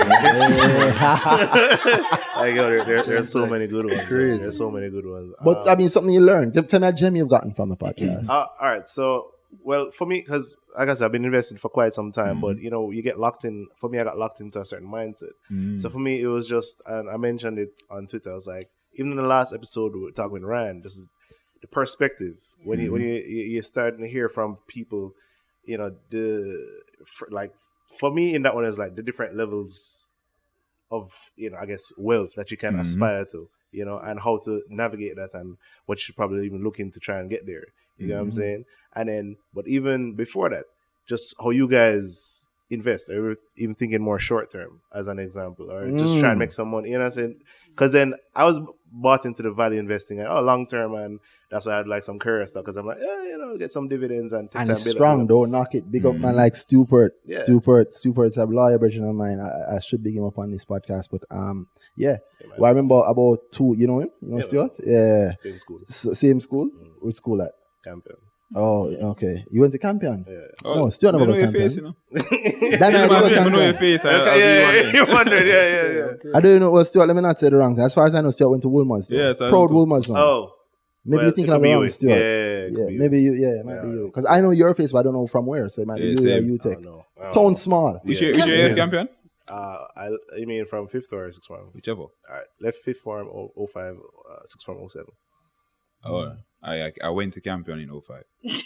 Okay. I went and saw you as a 6th former. Yeah, maybe. Yeah, welcome to. I know that feeling. I'm getting to that point too. So I said things to him and he was like, what? Like, you remember that, like in 98 when... Randy says all the things about the market, or things that happen with the company. And I'm like, brother, I wasn't around them Yes, times. that's true, because I talked to him like I talked to him like he's one of the few people that can talk about the market. So I just take it for granted, say him know like look at him know say anytime the results bad, then tell you everything in the results before, right? And I can reference like just like whole heap of things. Like what happened to me, what happened when JetCon lists is a memory. Yeah, but to him, that's before him even started paying attention. I came on subject. Yeah, so to me, like I have entire stories of telling people, yo, JetCon makes sense and hearing no, but to him, and just come in and hear say I'm JetCon. telling you, 4 years ago, this happened in the company. I was like, all right, 3 years was when I started, so I never saw that newspaper. But it's accepting me. It's a weird thing now. People are like, if you don't know, and then sometimes I'm guilty of that, acting like if you don't know, there's something wrong with that. If you don't know, you don't know. Educate them. Yeah, it's fine. Straight. But sorry, you're making a point and I stopped you. Yeah. So it's just like, even just the change of perspective, like, yeah, you might want to think long term with, you know, some of the money, but then if you can make, you know, X amount more in the short term, or making a short term play, use that, and then you can put it long. You know what I'm saying? So it's just little change in perspective like that. That was one of the huge things I got from earnings season. Glad for that. So I remember I didn't want to cut the big up, because Stuart when Vex I cut him big him up because the lesson I was saying was that years ago, which I mentioned years ago, maybe 3 years ago, he was talking about JMB. And JMB is one of those stocks that also stayed very flat for a long time. Yeah. $17 is a JMB price. Sometimes it go up to 20, 21, it come right back down to $17. I remember that, actually. And during that time, I was like, yo, Stuart, I mean, I'm not saying no. JMB not going anywhere. It's a good company. There's messages of me saying to Stuart in the group, in 2 or 3 years, this will be great. Yeah. But right now, I can't leave my money in that. But Stuart, DCA. But exactly, Stuart invests in a way that matches his lifestyle, which is the most important thing. Him not going to try and run down every fast gain. If a ship leave him, a ship leave him. The ship him going for is a ship him gets. I big him up for that all the time. Him stick with JMB and now him looking on a nice gain, because he was buying it from before it was $17 and now it's almost $50. So sometimes the best thing you can do, you catch something good, and stay in bad for a long while. So you find it low and just keep picking it up. Yeah. And to that long shot analogy, one thing why I push so hard on it. Like Dan and I almost compete all the time. Well, I was looking out there, but it's so funny. Short-term investing makes you better. The best analogy I can think of is Bolt, where 400-meter runner. And I'm run the 100-meter just to catch the form, and it turns out I'm really good at it. Yeah. Same exactly. I never know about long or short. I just have a bill that need to pay. Right? These guys are taking a talk. JPS don't take a talk. Right? So it's not that the date is the date, and so I invest towards the date, and you make it is good, right? But at the end of the day, we all invest our money because we want a percentage on top of it. I want to say I put $1 million in something and we got 200% or 300%. Great, turn 3 million. You tell me, say if you turn 3 million in 2 weeks versus 2 years, I'm not gonna take it out because that does not fit my time horizon. Because at the end of the day, it's me and my money and my life that's most important. No, granted, if you don't need it, sure. Or if you're like, yo, there's important thing. You see, when that point, I pause about it's up 300% in 2 weeks versus 2 years. But that don't mean that you definitely keep it. That also don't mean that you definitely sell it. You pause. You ask yourself, why did it fly? Yeah, why did it fly? What is the reason for me getting there 3 years ahead of time? And with whatever the reason, suppose it was okay. I've been expecting them to do this much business over the next 3 years, but some money man was expecting them to do the same thing, and he came in and did a buyout offer. So as a result, the price fly. That happened to me with Lascelles. That happened to me with Red Stripe. When they were delisting, long stocks, you're looking at the long term. Somebody come in and buy them, immediately the price shoot up 300, 400%. Do I go, well, it's 3 or 4%. I was waiting for 3 or 4 years. The time, I'm not going to wait longer for better. I want to know if I can get it. No, there's nothing wrong with waiting, but there's also nothing wrong with getting it if you can. So you look on the why, and you take it. Suppose it's like, boy, it's a big buyout offer.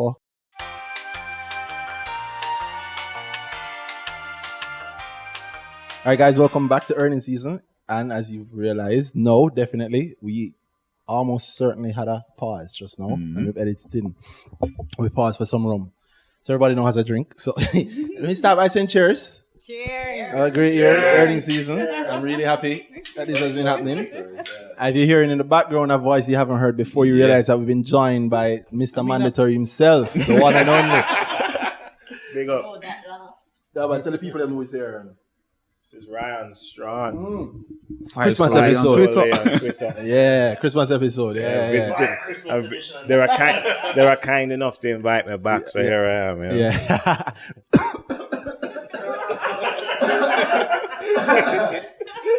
Funny guy. All right.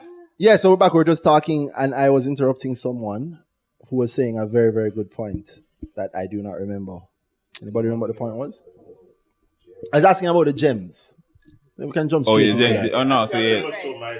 I think it was done with his, so. You're done with your gems. So I guess I'll ask Mia Soti what your gems for this year, since you've been listening so far. And it can be the podcast and also the market. Okay. Well, I mean, for me, there are many episodes that I really liked. Right? Was it the Ryan episode? Huh? All of the Ryan episodes, David's episode, Kwame's, when you and Randy just talking. There are a lot of gems in there, and I think for me, more than going into the specific stuff and the things that sometimes fly over my head, it's always coming back to the point that know what you want, what is your goal. That always resonates in me. Right, and then from that is what I'm trying to, cultivate. What do I want? Right. What's my goal? Trying to, set those things and go forward. Still continue learning, right, and learning how to see things, reading your news,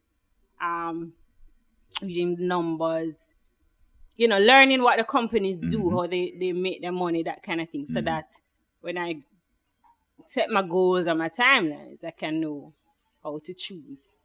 Which is right. The most appropriate picks. It's always good to start with your goals, so I'm glad you took that away from it. Right. Nice, good gem. After all of those, wow! And you've probably the most notes. I didn't know. So one thing that you've said to me, you're the first person to say to me. Somebody else has said it to me that they take notes whenever they listen to the podcast. Blows my mind, but I'm happy that it helped that level because I see your notes and I realize, you actually pull value, like little points that I would make. But sometimes I need to go back to things because I get a lot of times it gets overwhelming to me. Sometimes there are even times where, why am I doing this? I feel stressed. So having those things, having something that I can go back to kind of refocus me. Wow. Yeah, that's why I do it. Wow. Well, I'm very, very thankful. Exactly. Yeah. So, Miss Licklebraff, Miss Littlebit. Yeah. My favorite episodes are the Ryan episodes. Hey! I love the Ryan episodes. I like the three of you guys together. I mean, it's very different perspectives and it's always insightful. What I've taken away from the podcast a lot is like strategy. Like, I probably just look at something and say, buy it and put it down, whatever, I realized that, okay, something might be stagnant for a point. I can sell it, go into something that's gonna move faster, those kind of things. There was also another episode that I really liked. I think it was like episode 3 or 4. And I spoke with Randy about it. Like it felt like you guys were talking to about my portfolio. At the time, the Jam Tea directors were selling a lot of shares. And I was like, what the hell is going on? And then, right, you guys spoke about it, and you guys were also like, not sure what's really happening. And in that same episode, I think you guys spoke about Signos. Signos had put out some notice about the IFRS or something, and it was going to delay the results. And I saw that, and I'm like, what the hell does this mean? And you guys spoke about it. So, there was a lot of things in that episode that was just like, wait, this is my portfolio you guys talking about. So I really just love earnings season. It's so good. Sir Phil. All right. So it's very difficult for me to choose a favorite episode. I really like the episodes with Randy and Danai just basically shooting the breeze about stocks and investing. The first episode with Ryan, I think the episode with David came before that. David was and David's story is amazing to me. David's a very young guy. Yeah, big up David. Actually, I want to tell everyone this one, but you'll hear from him next year. Yeah, man. You'll hear from him next year. Yeah, man. David's a very young guy who takes this thing very seriously. Look at everything.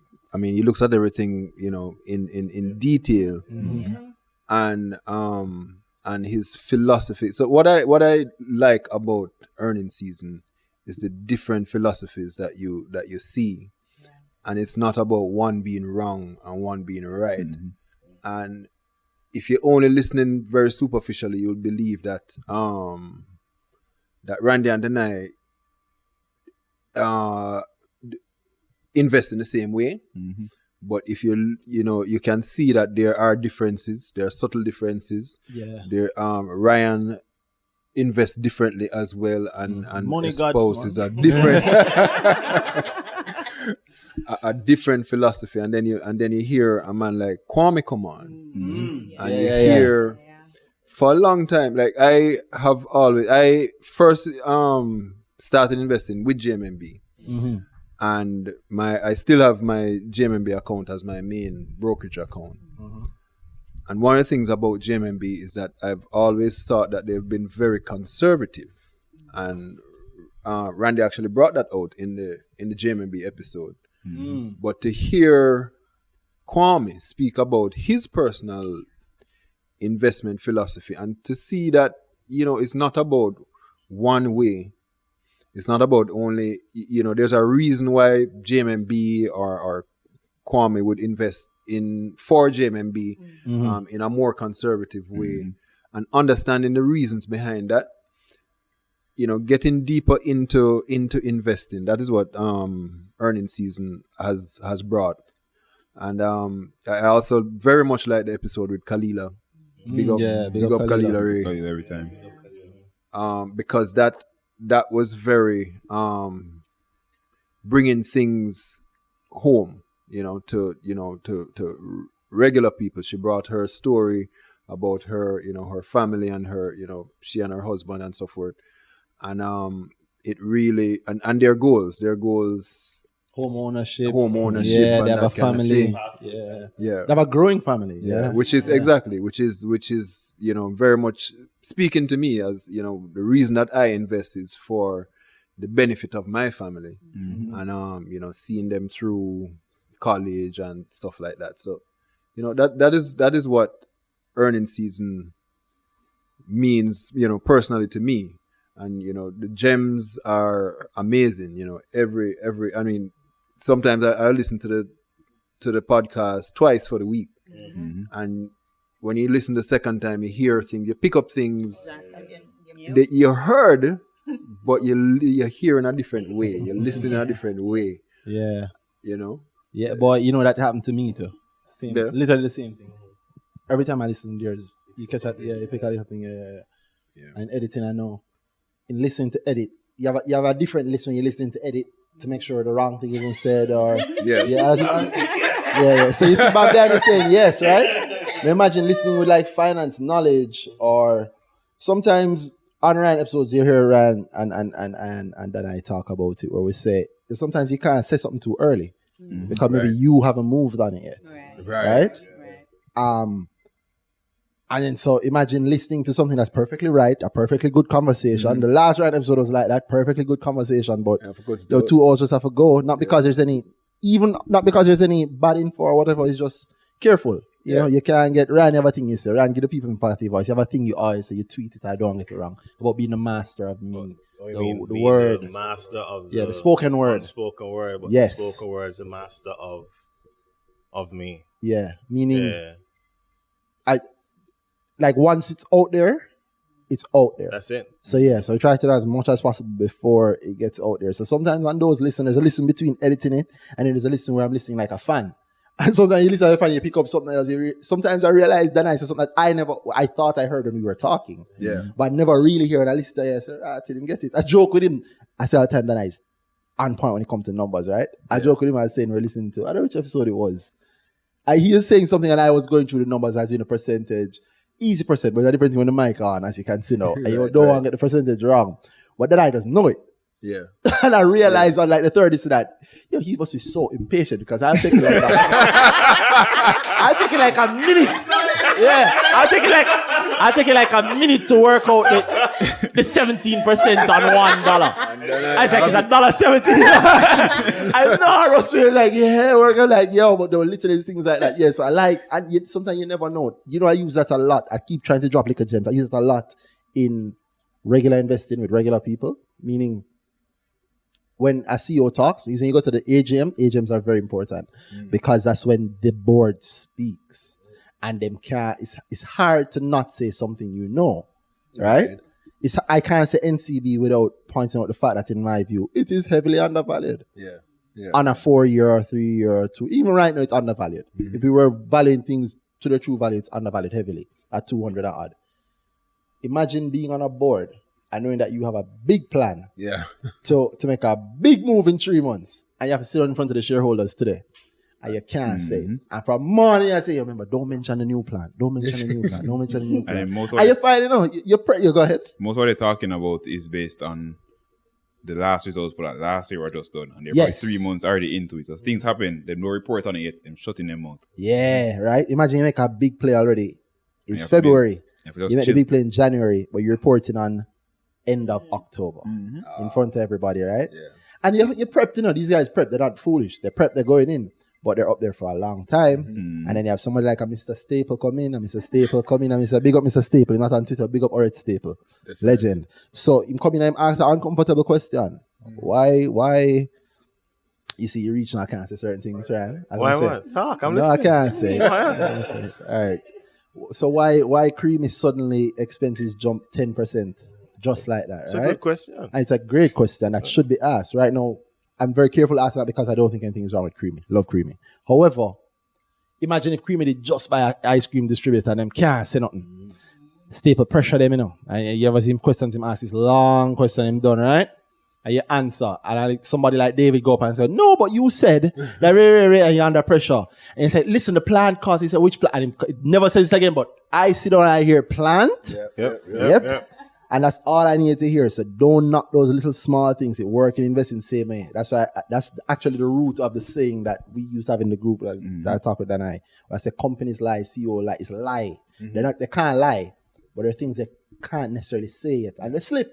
Yeah. And it can be a small mention, but to me, that means something. And I believe in it. And suddenly you see me buying something, holding it for 6 months, 2 years, whatever it is. Sometimes Ryan pointed out, Ryan, you can talk to us about some of the things. I know that Ryan actually picked up before he said it, but like the Berger buyout, I think happened regionally and internationally known. Like a big company, so they're making a move into the region. We just happen to live in the region and we know who the one set of people who sell this thing is. Yeah, because at the time, I think Louis Berger was owned by an Indian company. Asian Paints. That was being bought by Ansa Macal. Yes. So then I'm scouring like the India Times to try to get some insights on the deal before like the specifics come out to try to get any advantage possible on the market. Hopefully like time zone differences or something, right? But that's just kind of how connected the world is, and many times that can be overlooked in general analysis. Literally. I mean, everybody on Instagram these days, a lot of these CEOs are on Instagram. Yeah, you see a CEO out for lunch with another CEO all the time. It might mean nothing. It might just be a brethren link with a brethren talking. Or it might be anything. You get me? But every little thing matters. And as the market matures, this thing gets a lot more important. The people who watch Billions, the people who watch Succession and Billions would know, like, sometimes the CEOs take lunches with all CEOs and they can't publicly do it. So I have to go somewhere for an excuse. If you read some of these app things, these app takeover things, that's some people laughing. I know how pressure them. Yeah, bear in mind our camera is on. Oh no, it's done. Okay, no cameras, so we're good. We're good. No cameras. No police not looking for me. So sometimes you'll find if you read the Facebook. I remember reading something in Facebook, and Facebook was looking. Yahoo was looking for like their new CEO and them headhunting. Yahoo is a publicly listed company and they might be making some big moves. To get the new CEO, they had to have her go to a meeting at a lawyer's office. But if you know that that's a lawyer's office of this big, it's like this big firm and it's a usually used place. And so you can pay attention to things like that. That's a mature market. That's important things, but that's where we're getting. Yeah. I will tell you this. This is public. I think I can say this one. No, I know I can say because I have literally no inside info. I remember seeing, again, this is not indicative of anything. It's just me guessing. I remember seeing, I think, one of the principals of Main Event with a principal of a non-listed company in an area that Main Event, I think, has an interest in. And the caption was, "What good things may come," right? So when I said something like that... You saw it in a dream? No, man, I saw it on Instagram. I saw it on Instagram. Yeah. No, I've been clear so I can't get in trouble. It was a post on Instagram. I just know, say, you're a very funny guy. You know, this guy. You're very good. You know, no, I saw it. I got a sign. You're awake? It was a sign. You're awake, right? I was awake. Okay. You know, yeah. It's clear in front of me. It's like I printed it myself. All right. On paper. Oh, yeah, of course. But yeah, that's the sort of thing that you pay attention to. So sometimes like Phil always press us online that I say, you're kind of cryptic, right? So we're kind of cryptic, but you have to be. Yeah, we in this thing is not a joke. So some people it's for prestige. Don't get me wrong, and I'm not knocking prestige. It's nice to be known and good at it, but at the end of the day, it's money. You see, you invest for your family, it's money. If I get a decision wrong, I could have to struggle for money in 2 years or next year. You invest for your daughters, you get it wrong, your daughters might not get the chance to go to a good college. Exactly. Or whatever. Yeah, man. So it's real. So as much as I love it, I'm in it.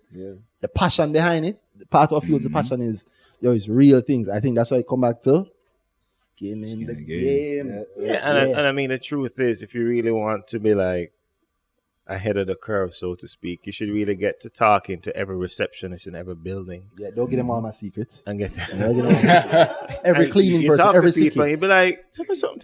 Who, you signed it. Who came in today who was interesting? You guys go somewhere with Randy. Just go somewhere with him. Just be like, I'm nice to everybody. I'm good to everybody because that's raising a loving home, and also the people on the ground always. The people on the ground. That's who. Where all the information is. Everybody just walk past and overlook them, and I'm the guy. I'll stop them like, "What's going on? How was your day?" Just because I genuinely care, but by virtue of that, sometimes somebody will say to you, "Boy, it's all right," and somebody came here today with 6 men around him, black suits. I said, really? Tall or short? Tall.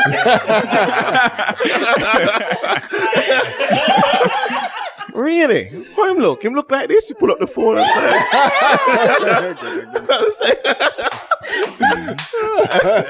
he just log the information, right? Yo. But that's what we say.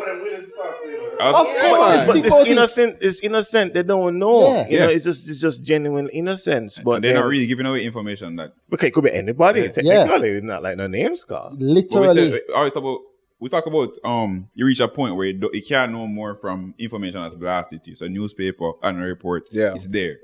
Yeah. That's stated. You have to be interesting now. Find interesting ways to get that information. The things you don't know, best way to know them is talk to people sometimes. Yeah. And the truth is, listen, we're in a small country. We're gonna get more sophisticated with time, right? The best way to hide anything is in plain sight. Yep. Yes. There is if you're going to be trying to have some secret meetings, some secret room, somebody going to see you. Yep. And the fact that you're acting secret can make them look at your way. Somebody going on is going to see you, and then you don't know who connected to who. So you could be in the airport, going somewhere at somebody, and then somebody going to be like, you know what's out there around? Really? Probably check my Instagram stories and see something and see like some guy in the background, and they're like, where the two of them going? Yeah. How him reach New York? You know what I mean? Just so enough work. All of a sudden, you hear something's potentially going to happen. Then what? So the best way I think to do it is hide it in plain sight. But the fact of the matter is, as we continue to evolve, the threat of insider trading is gonna continue to be more pronounced. So you can't just pick up the phone and call the CEO because you're friends with his son anymore. That Hit them. This man come on the podcast every week. I invite him, I put all kind of fire on that. Yo, this but you can't do it. It's the truth. That's the reality. So you can't go to Uncle whoever, Uncle Matthew's house. Yeah. And you're playing Call of Duty or whatever with, Johnny, and be like, hey, what your dad? How was he doing? What was up to this week? Boy, he was in Miami with some guys and they sell beer and they're talking about buying and all kind of thing. Yeah, no, that's a problem. And those are the areas that we're gonna see surface more as like being focused on by regulators. Yes, so and it should be. It should be. It should be because the culture where we're coming from, as I had alluded to, was this slack, loose kind of way of doing things, which is understandable if it's new. But now we develop now in the eyes of the world on us, and you have outside investors wanting to come in. You just can't do that anymore. Yeah. And for yourself, here's the truth. There's something that even Dana and I go into it all the time. We talk. We reach a point now where, people pressure me, of course, for stock picks. I can't tell them for various reasons, but also it's irresponsible. But also, I don't really help you if I give you a stock pick. It's the ability to know what to pick. That is the thing. You hear the thing that me also and Miss Braffins was saying earlier. Mrs. Braffins was saying earlier. Big up yourself. Is literally getting to that point of going, I think I have all the information, but I'm just not sure.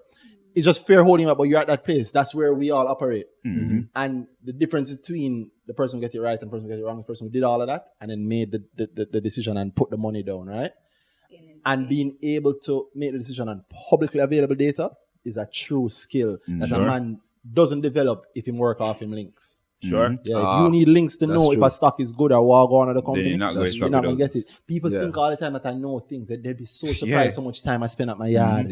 How much time I spend away from people. Actually, I have a story, but I don't know if I can share it. Go on. Share it. You can edit it out. Share it for the fans, Ryan. Then I first. Merry Christmas. Share it for the fans, man.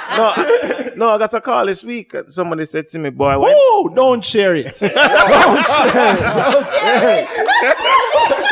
When the mics are off. Don't share it. That one is good. That's okay. I was doing as I was told, right? The other one. But you're right. We've had people in front of us recommend that people go insider trade. And we're like, no. Actually, we have a conversation with saying some guys, do this, go look at the market, where to look on JSC for the information, newspapers, listen to whoever in the company deep. And then one of the guys was like, just know the people in the companies and ask them for certain things, do them favors. I'm like, wait, stop. What? Yeah. And that works, That's actually illegal. That works, but it's illegal. 9 years ago, Gary said to us, Spirit, he said it's either, 2 years in prison or a $20 million fine. Or am I mixing it up? Or is that $2 million fine and 20 years in prison? One or two. It might be 20 to 2. I think it'll be 20 I can bring it to up 2. for you guys. Right. Financial crimes don't usually. And he was like, listen, I have no interest in any of that. Straight up. I'm keeping this thing above board. And he said, if you see anything or hear anything, keep your mouth shut. You know what I mean? Because it's just not worth it. In fact, I remember, and this is public, there was this dialogue about the Red Stripe buyout. And it involved the CEO, and there's a big spreading the gleaner. And There was an article on it, yeah. I was actually kind of disturbed because they had the dates the shares were bought, the advisor who gave it correct, the prices. This is all in the paper. Yeah, it was, yeah. No, that spooked me because I'm saying, well, but you know why I think it came up? Again, it's an overseas entity, a Dutch entity buying a local company over the market. So, of course, again, the eyes of the world on you. So the standard automatically goes up. Yeah. I think that for the average listed company, small or large, and for the average investor, we have to be mindful and get to that point. Because listen, I know about deals that I'm working on personally that I could never say publicly, but I can say to people, I like a stock. It's not because of the fact that I'm doing a deal, but I genuinely like the stock. No, if someone is not going to, and I'm never going to say someone should act on that if it squares with what they believe is true, then by all means, buy it. Because I liked Red Stripe. Now, I had obviously no clue something was happening. By the time I liked it, because, I mean, it's a cool beer. It's a great company, and the numbers were fine. That it went from 6 to 32 in 8 months. Who could predict that? Well, anybody who liked the beer enough to buy the stock would have benefited. I think the principle is sound. You know what I mean? So that's kind of how I take the approach where those things are concerned. Because I can tell you for a fact there are a lot of deals happening locally. Yeah, boy. Let me tell you something. AC Hotel don't full every day and nobody. There you go. Yeah? You been on the roads today? Not today. No, it's the roads thing today. No, it's crazy. Yeah, I couldn't. Every plaza was full. I couldn't. It's just remarkable. Every plaza, every store. Watch this guy now. Watch this guy now. You know what's coming tonight. You know what's coming tonight. Things are so bad in Jamaica, aren't they? Aren't they, Rad? No, things are terrible. This economy is doing bad. I'm waiting on the numbers. You waiting? Oh. You're leading me, and I wasn't going anywhere with it. Oh yeah. No, you can blame me for it. But yeah, things. You're right. It's a good problem to have. Let me tell you something. I say it on the podcast before. I'll say it again. Growing up in Jamaica, used to complain about crime. Still complain about crime. Yeah, All it needs to be done there. Used to complain about the lack of access. Used to complain about no work. I see the people now, Danai age and younger, complaining about the potholes, the traffic, how them come from unruly fest and the bus gets towed. And I said, dog, you don't even know. So it's a different level of complaints you're on. Things are so good that you don't even know that they're good. Literally, things have changed in Jamaica where everybody's complaining. Sensory deprivation. Yeah, or just complete lack of, like, you can't complain that the caviar tastes bad if you've never had caviar. Yeah, and I'm not saying that the bad roads or, the traffic is caviar, but I am saying that where we are now is amazing. I can't knock that. So that's the JLP point that I was actually just speaking about development through. You see, this is how things with politics get weird, right? Because people hang around people in politics, and everything about politics comes up, and the politician or the person in politics never brings it up. Exactly. So it's like a burning desire to try and say, Ryan, let me say this. Yeah, so that's why you gave me the green microphone. Yeah. We told you the cameras were off. No one knew. So I have nothing to do with this, guys. I'm really innocent. But seriously though, I mean, we're developing as a country in general, and for investors who are interested in a gain or a return on investment, we would do well to be mindful of where we're going and adjusting. Yes, and adjust ahead of time. Ahead of time. You have to be ahead of the curve. Exactly. Yeah, I am proud of how I never realized till now. Like, we hear Ryan say it's a real thing in the industry. Lots of people, not calling a name, not knocking anybody, but it's a real thing. You seem to have gotten some soda in my white room here, sir. Good work. We're just for clothing. Yeah. Big up White Rum. And big up Schweppes. Yeah, I'll give Wisinko a big up. Big up Wisinko, my company. It's a good big company. Up Wisinko. Yeah. I got stopped today. Yeah, you have a lot of stock in here, right? No. You know, I own some. I'm accumulating. Right you're accumulating. You're holding. All right. I'm trying to get somewhere every month. I don't have a lot right now. But yeah, it's I forgot my point. You made me run the point out. What was I saying? I think we're just speaking about being ahead of the curve as investors in general. Being ahead of the curve. So you're right in terms of regulatory environment, but I'm happy because like I used to push people. If you go back to my old tweets, you can see me talking about stocks that I expect to do good in a certain amount of time. Just putting out there for free. And going back later on and saying, hey, I said this on this day. There's like a long track record of me doing that, and I don't do it anymore. I don't show my portfolio anymore. There was a time when he came and said, "No more free Randy." Yeah, no more free. And that's when I met him. So you want to hear this thing go? Yo, I have a podcast. I want you. But no, seriously, it's a skill that I never realized that. I don't realize how valuable it was, because there are people who have existed in the industry and made good money for themselves and their clients simply off having the right insider network till it's almost considered normal. So when a man hear me say I'm XYZ or I pick something, that's why I worry about me short term. Because if you pick something in 3, 6, 8 months, the only way I get 8 months pick is when the brother tell me. Say coming, yeah. So it's weird to hear me say things like, no, I saw all the bottles on the ground and I went around the whole of Jamaica and every school I passed is the same Lasco bottle on the ground. So Lasco distributors must be making an impact. You get me? And you're like, no, that don't sound real. Because it don't sound real if the way you used to do it is. You used to shout, this didn't happen. And I don't want to say Lasco because I don't like that. But So it's only if you shout somebody inside and them tell you, right? It's a different thing if I'm looking on and I'm saying, yo, let me give you some real game. It's everything I'm looking on and I know that this distributor gets gas from this specific gas station all the time. And I go there 2 times a week. And those trucks are always there filling up for gas. And when you say to the gas station attendant, yo, them not take all of the gas. Them say, I saw them staying from last month. Like them on a sales drive. Them a push hard.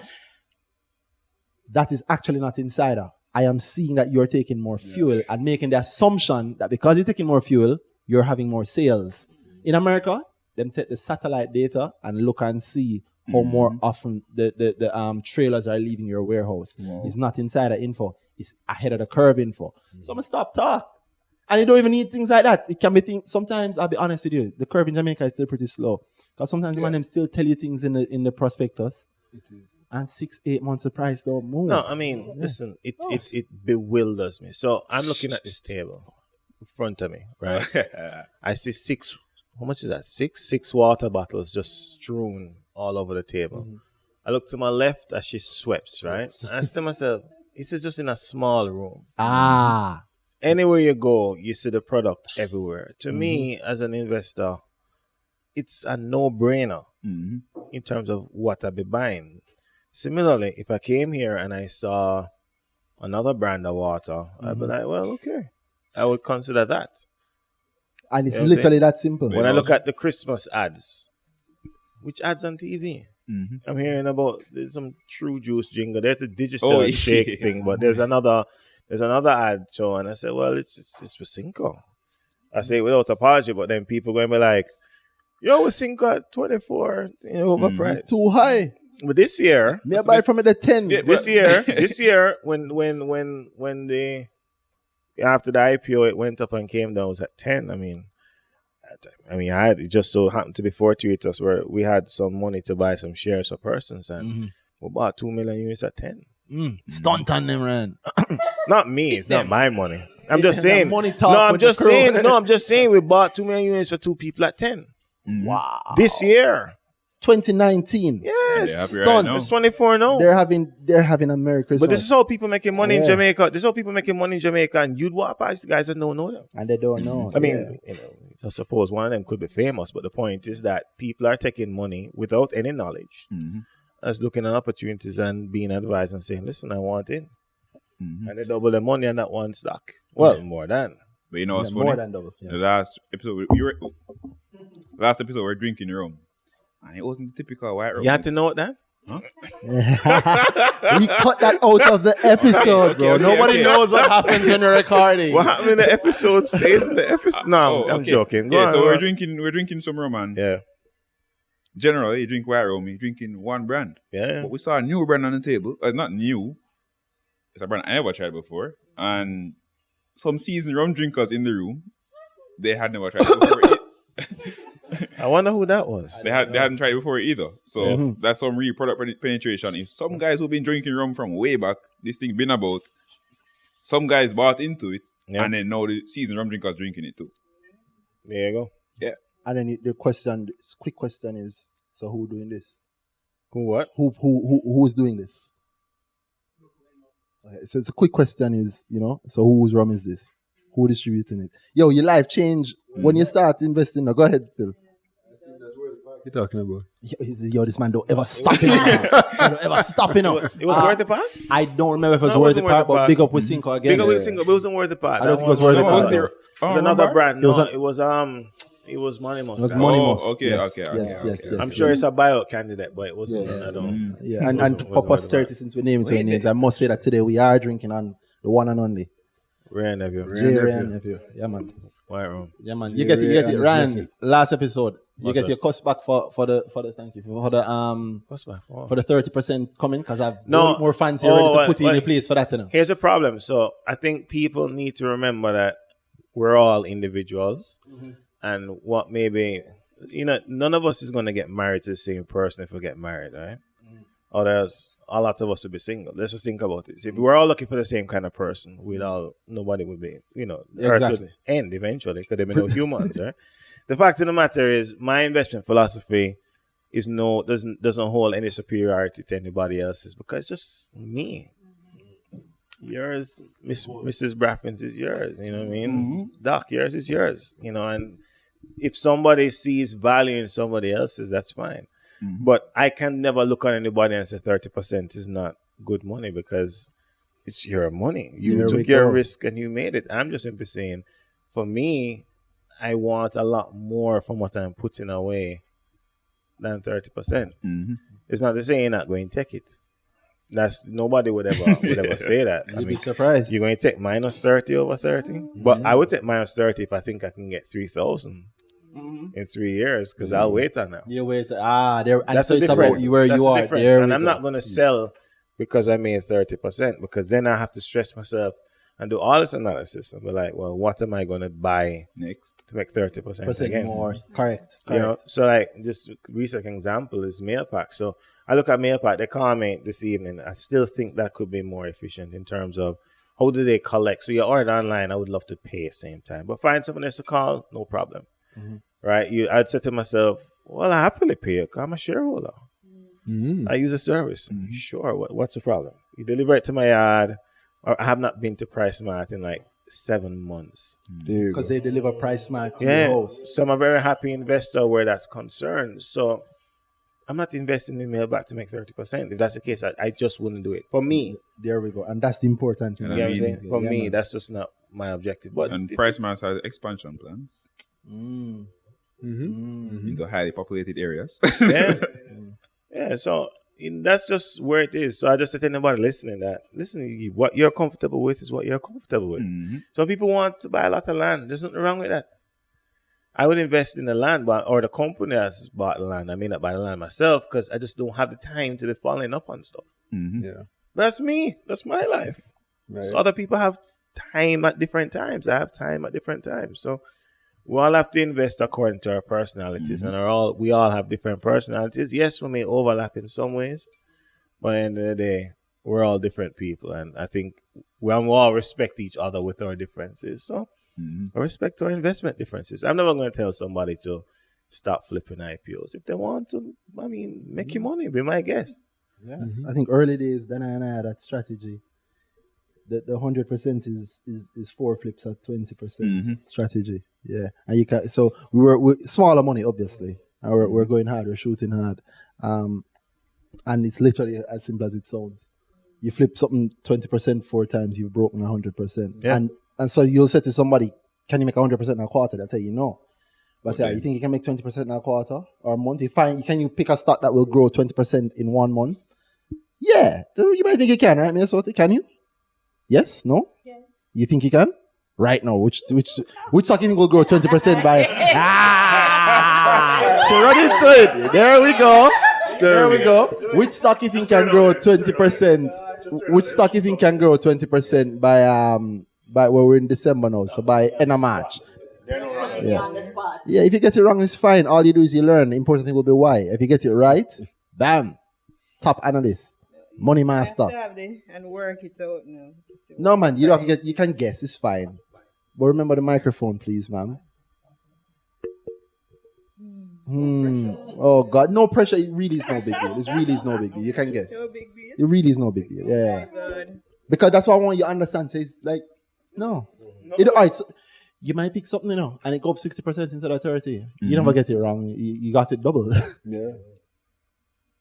Or what you like. Forget that. Let me ask you what you like. Forget the pressure of the question because I don't want to pressure anybody. But what you like? What you like to buy? Yeah, man. I remember the microphone, please. I like a lot of things. Tell us why. That means why, general. Obviously, I like Wisynco. My father used to work there. I That's a worked strong there reason. as summer. Good I reason. like the management. Great I like reason. the products. Water is the only water I drink. The rest Straight of up, it is me bad too. to me. Me too. Them says poor people thing. You have more people than everybody Yeah. else. So. Poor people. And I mean, they're Artisan well water. and they're doing things. They're They're quietly growing. expanding. Right, they're expanding. So I like them, definitely. Yeah, I think it's entirely possible that they go up 20%. Yeah, I think it's entirely possible that they go up 20%. And especially, Between now and March? yes, it's entirely possible. It is possible, yeah. Yeah. I like to dial in harder for possible, but I don't need to pressure. Anybody don't need that kind of pressure. We live in that kind of pressure. Dan and I work in that kind of pressure. Ryan working that kind of pressure at longer times and him get it. But yeah, you don't have to pressure yourself like that. So I like how you put it in your sort of you say they're doing good things. They might not go up 20% by March, but I would be very surprised if they haven't gone up more than 20% by the end of next year, December next year. You can buy that way, that's good, and the other reasons are strong. Your father used to work there, tell people all the time, if you used to work somewhere, or if you do work somewhere, and you can buy shares in that place, buy shares in that place. If you use a product, buy a product. Yeah. The third one is you like what I'm doing. Man, them don't stop expand. Every day them expanding. You've heard on the last Ryan episode what I'm calling them, the innovators. That's a brand. That's That's slogan. their actually. slogan. Yeah, that's a slogan that they use, right? Green Yeah. wings. So that's their thing. But give back to Mr. Steph Pengu. I never escape from it. So come in, because you say you can take it on 20% March. Ah, boy. Oh, gosh. You might check him notes. 20%. Yeah, we'll do a quick check and see. All right, you know what? You know, It really isn't no, that serious. No, I know. All right, you know what? I think there's been a little bit of excitement around Cygnus recently. I think just for the 20% in terms of everything we're going to terms of, you're talking about market sentiment, I think. I'm talking about you making 30% selling a stock that you bought today, hypothetically today, at the end of March or April 1. That's what I mean when I say 30%. And that's a good point that you've made. Because apparently not everybody measures investments in the same way. Yeah. That's how I measure investments. What you can sell it for or your tradable value for it for at a set point in time. It's a great question. Implied question. Yeah. So I don't know. That's just off the top of my head, on spot, because I don't generally look at that time horizon. But that's fine. What's your time horizon? Yeah, my time horizon is more like how I go about my stock picking. I just look at the company. It might have bad, it might be bad, but I generally start with the PE, see if it's cheap. Wait, nobody here is going to say PE is bad. Yeah. No. I'm in a safe space. PE is terrible. You need to use. I'm in a safe space. The twice adjusted book value. Yeah. So like I'll start there, and then I'll begin to really look into the company and see if it's a good company or not or whatever, and then because my time horizon, I don't really have a set time horizon in terms of the short term for the most part. You don't need to. Whatever horizon works for you, I just want to hear a time. For the most part, yeah. So I would say, give me a time horizon generally. I would say for most, I would say about 3 years, but I have the significant weightings in my portfolio are like much longer. I'm talking like my grandparents them. Okay, I like that. So you have like a pension portfolio, a pension section of your portfolio. It's essentially like I got into investing on that principle of like I want my family to be set. I know some guys are rich just set from that mindset. So. That is the right mindset, though. Yeah. You can't hear that. You won't hear anybody on this show tell you you're wrong for that. Is the right mindset. You can lose your money, but now lose your pitney money. Right. Yeah. So that's my pretty much a long term. But then as I say, I have to try and make a little money in the short term for nothing wrong with it. It's just as entertaining for the listeners, sir. Yeah. So you have everybody try to run from picking something. No, but I said Cygnus. Signals. Yeah. That's not fair. That's not fair. All right. News is out, man. That's not hard. Cygnus cannot end next year. I'll give you that 1 year. We'll call it the earning season gauntlet. You run the earning season gauntlet. So in 1 year, what you think is going to be a good pick? More than 30% by December 2020. More than 30% December 2020. Yeah. So, it gone up a nice little bit. You don't have to be too precise on the 30 or whatever. Just more. We'll pass on. You want to pass on? Yeah, and then. Pressure the analyst. Yeah, Mr. Analyst, sir. Do you have anything? I'll come back. 30%? Yeah, 30%. In a year? Yeah, December. Yeah, for you. I know that's not your kind of timeline. Next year? Next year. Same time next year, you're sitting here again on earnings season saying how right you were about picking. 30%. I mean, it's not hard. I mean, Sagicor. Yeah, like That's lab. It's like Mail pack with Cinco. 30% meal pack. Yeah, no question. Okay, question. strong. Strong, I like that. No doubt about it. Yeah, light. That's a light There guess. is Yeah. Scotia Group. I was waiting for that. You probably make 10% out of the 30 just off of dividends alone.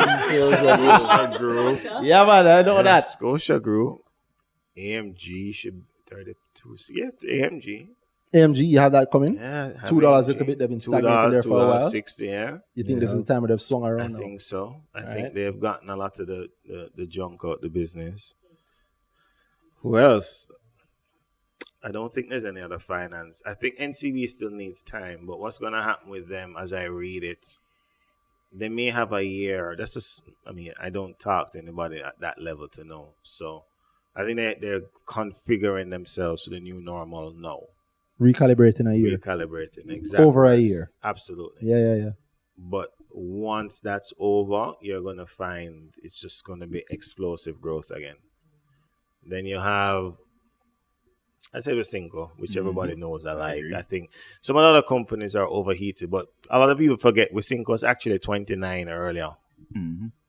So at 24, it's still a little way below where it And was. look at the revenue now and the profit that just came in that last quarter. Yeah, it grew 30%. And listen, if you look at these guys' track record, which I try to tell people, don't discount the basics, which is why I said when you guys are talking about the things you look at, it's actually consistent with good investment practice, because if you're seeing your dad work there or you like the management, A strong what reason. else you want to know, like how they sweep the floors or something like I mean, it's really a big investing is a basic thing, because it's just like if you start a business and you do well, you look at it all the times the guys who do well in business, other than don't have degrees. You know, some of us here. Big up me, the college dropout. Yeah, I barely got one. I won't tell you how I got it, but I barely have one, and I'll never have another. The point I'm making though is that it's not always the qualifications that will guarantee how well you do in business. And it's the basics. So naturally, embracing the basics and understanding it can cause one to do well as an investor. Because that's why when people come to me and we were talking, regardless of amount of money, and I say, what you like? And why do you like it? And I said, why when I go to the supermarket, I see the product on the shelf and I like it. Or I watch people and I see 5 people come pick it up and I just love it. That's reason. That says a lot to me. Science can't really tell you that, because numbers on the page and ratios and all that is one thing. But then, remember, ratios are spread across a wide demographic, because the buying pattern in Westmoreland may not be the buying pattern in Kingston. So we're in Kingston looking at it, be like, all right, fine. And then they may not be across the same revenue channel. I get that. This is the point at which Minnesota would start writing down because notes. then the revenue channel is like, Randy, you would know, like Horeca, which is hotel, restaurant, cafe, like the patterns differ across the various channels. So what you see in financials, the average. So then, therefore, if you're not going to assess it as an average, then you can't go off what you see in the supermarket alone. Yeah. So many times the simplicity of it, Yep. Bring that back to investing. All the analysis, we're all looking at the numbers. We all accept that we're looking with at least a month and a half lag. Yeah. So and time of year. That's exactly right. Yeah. Time of year. You may have more being bought at a particular time. They may sell more sorrel true juice now than early in the year. That to what extent does that spike the numbers? We don't know. Literally. Then I did a walk through a Fontana. I go Fontana all the time. No. Why? Because I know how Fontana did right up until the end of September. Yeah, it's very important to me to see what's on the floor of Fontana looks like. I want what the Christmas crowd look like. Why? Because there's literally no textbook that can tell me how Jamaicans will react to the new Fontana in Kingston, up the road from Megamart, in the biggest Christmas, in the richest Christmas in decades. I have to see that for myself. I have to see how many days I pass there and that parking lot is full. The man them say what they and tell us exactly how many parking spots in the parking lot. Them should have never do that. Well, I can tell People you like something. me, you should have never done that. They said it. You can look it up. There's an article where they say exactly how many parking spots are at Fontana. 140 or something. Yeah, man. Give Mrs. Braffins Braffins, go on. 140. There or you something go. like that. Something right? like that. Yeah, in yeah, that yeah. range. So I look on that. I say every evening I pass it. I want this. Just like, it's a rule of thumb. I just want to say, yo, I pass it on a Wednesday and nobody never get paid and it pack. Are you saying, but Randy, me see online I talk about you don't like fun? No. No company's good or bad. I'm a wagonist, but I'm looking because I'm on a lag. Sure. The people who are watching the numbers only know how it do up to September. I need to know how it do right up to December 25th and after. Because I need to know if I need to buy it, because it's now it dropped almost 30%. It dropped to $6 since I dropped the little tweet. Yeah. But if the next results are supposedly good, who's going to jump in? Wagonist Randy. Well, I tell you this. I mean, even for using them specifically, my estimation, and if they miss it, I would know I'm justified. So I'm expecting $1 billion from the store in the first year. If they don't hit that, then I'll be like, lukewarm. They hit it. A bill with the store or a bill from the store? From the store. From? From the store. No way. Revenue. From overall Fontana or that store alone? That store alone. No way. If they 1 don't year? hit $1 billion from that, now it doesn't matter when. If they don't get up to $1 billion of that, it's You need a time, it matters when. You don't want to say? 18 months. It's underperformed. If they don't ramp up and get to $1 billion revenue from that store, it's underperformed. No, it's in trouble. So in other words, I'm with you with that. If in they other can't words, hit more than $1 billion rev, yeah. If let's say they get there in 9, Okay, yeah. I'm buying it. Yeah. Like it's a buy for me. If they get their 9, if they If report they $1 get to billion $1 before billion their September from quarter, that store in 9, because There we and I go. don't remember the revenue composition right now, but what I have in my mind is Kingston contributed 40% of overall group revenues, roughly, which at the You time can was assume, was $3 billion for. yeah. I think Kingston and Kingston Mobay and are the Mobay was another big contributor, but big Kingston contributor, was up there. yeah, Simon would know the numbers better than me because he looks at these things a little closer. heavily. But I came away from that saying this new store should add 900 million to $1 billion revenues. That's my marker. It's very simple, just a one-line thing. If it after a year it does that, because remember, there's a novelty of it, Yes. So one could say, oh, it's going to take time to get up there and ramp up. But really, it's the new shiny store. Yeah, and this is Jamaica. This is Yeah. Kingston. You know it already. We love this everything stuff. for the first year. The big So superhero. if revenues don't go Yeah. to 4.5 billion as a result of this, I'll be like, well, I'll be lukewarm. But if you see revenues clocking there, and the year end is September, I think. Yes. So September this will be 30th. Q1. This is Q1 for them, correct? So it'll be very interesting to Big up see what those JC numbers Knight come too. out at. For December, so that's about mid-February, after the quarter. Very helpful. But that's where I'm looking at for that. So as I said to the guys, like, it's just simple division and multiplication and it's extrapolating. And All of the extrapolation that happens in hard finance. You hear me get in trouble now as a man who have no qualification say no. All of the extrapolation in hard finance happens between the revenue line and the net profit line. Sure. And you can see the revenue with your eyes and you can see the net profit on the numbers. And you have an idea of the net profit based on the revenue. You make some assumptions. Sure. Yeah, but if it pack every day, Ryan is right. If they hit a bill before they report September, then it's a go. If they hit a bill and a half by September, then they have the Christmas to go with them. They have the Christmas to add as a bonus just in case they need anything. If they hit almost a bill by about September, now we're looking at it's a matter of how much is the share price at that point. Right, You see the things that we're making decisions on? Yeah. It's not on anything, it's not on no hard ratio, it's not on a deep thing. Not that those things aren't good. But at the end of the day, how much money comes in? There's no ratio in Excel that is going to put my auntie in her car and make her turn into Fontana before she turn into it. Yeah. But maybe the light will, maybe the Starbucks will, maybe talking about it will. And if they can, maybe the prices will. Yeah. Right? So that's why it's real business at the end of the day. Yeah, man. And there's some observations I have of the actual store that I think could be improved for me, but then I'm only a small demographic. Right. I'm a relatively young male. I'm not a retiree. I'm not a retired older lady who may perhaps, it'd be very interesting to know the customer profile. Yeah, it would be. It would be. And Very I noticed helpful. that It'd be very they helpful. have swing gates. Yeah. I hope, I could be wrong, but I hope that there is a counter in the swing gates to see. I pay close attention. You when I go never to that know. Yeah, place. you never know. I hope there's a counter in the swing gates to see Yes. what the general custom of that store is. Because the same way that I am watching their parking lot, They're on top of their business now. They are the curve now. So long before everybody else know, them know. Yeah. So I want to know that they are paying attention to, on average, how many people walk through that gate every day. Because if we know, so if we have 20,000 swings and revenue for that day was 4 million, then on average, 20,000 swings generally give me 4 million. Exactly. If you can track it out, you see how you start sure, things You can like project, that? Yeah, because that's important in the retail game in the US. Sure. Suddenly, look at this. Outside of Ryan, I'll take Ryan out of it, and myself and Danai. 4 amateurs on the coach, and everybody understand what I just say.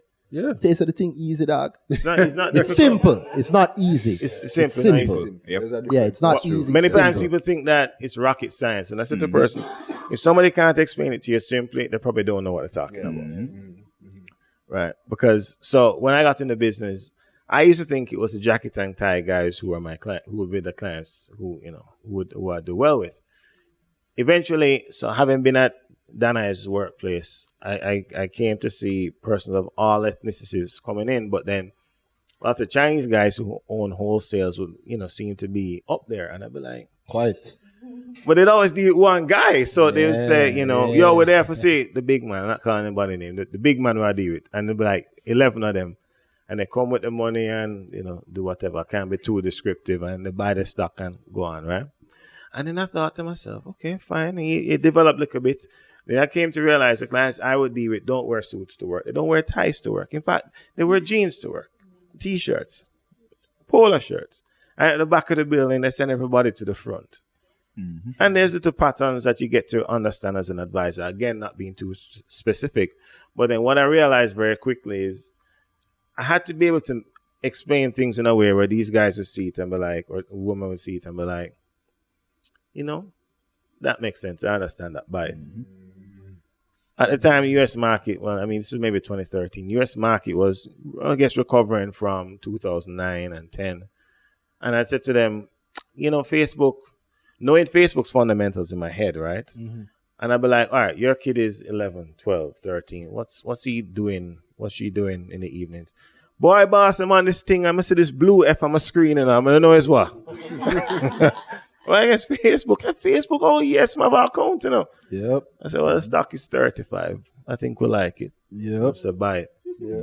Yeah. So bought it. And it's Google. I said, when you need to find something, well, we're the same age, but like encyclopedias were a thing when we were younger. Kids know they've Tell got them, an man. encyclopedia. Is you're close. No, I know. I got the first of it. Big up in character. We're like, encyclopedias were a thing. I know nobody's age, so I'm just talking generally. Anyway, so encyclopedias were a big thing. No, you have Google. Yes. So if you think about it in terms of elementary, you can shut your eyes and buy Google because I remember there were like 6 other search engines when I was 21. ICOS, all kind of things. Yahoo Search, Yahoo all kind of things. Yeah, man.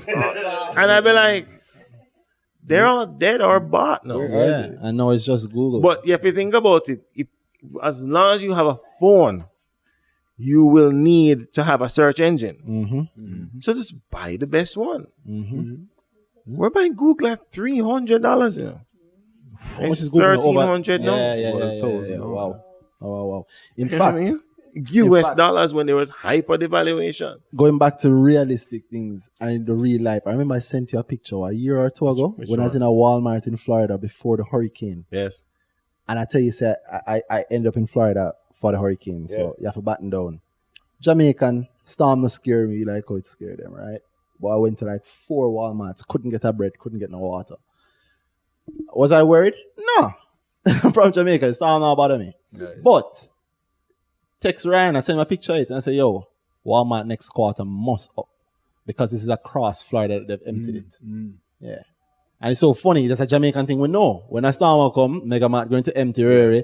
But in Florida, you wouldn't think about it, but it's me looking around on the ground and saying, yo, I have been to 5 Walmarts in just my little area. And I went to watch TV and they're like, across Florida, they have shortages of water, shortages of bread. And it's Walmart supplying it themselves. Stock quarter, must shot. Yep. Yeah. Literal underground information. And something else a lot of people don't realize is that, if you're an investor, you have to be used to being alone because many times you'll be looking to buy like a Walmart. People are like, well, that's old now. Like, I'm buying Amazon, man. You can't follow the hype. They were saying, listen, Amazon's a thing now. And then Amazon have a down quarter and, it's flattening. So it's terrible. Walmart comes out the gate strong. Everybody's like, well, what's going on? I remember online business for them in a quarter grew by 35%, and analysts were expecting 40%, and because of that, the stock price fell. And I had to catch myself and be like, the business line grew 35%. There we go. But they were aiming for 40. 40 and they missed it. Okay, fine. Why am I overreacting to that? I mean, if it grew at that, then chances are It's going to do it again. I can buy it then.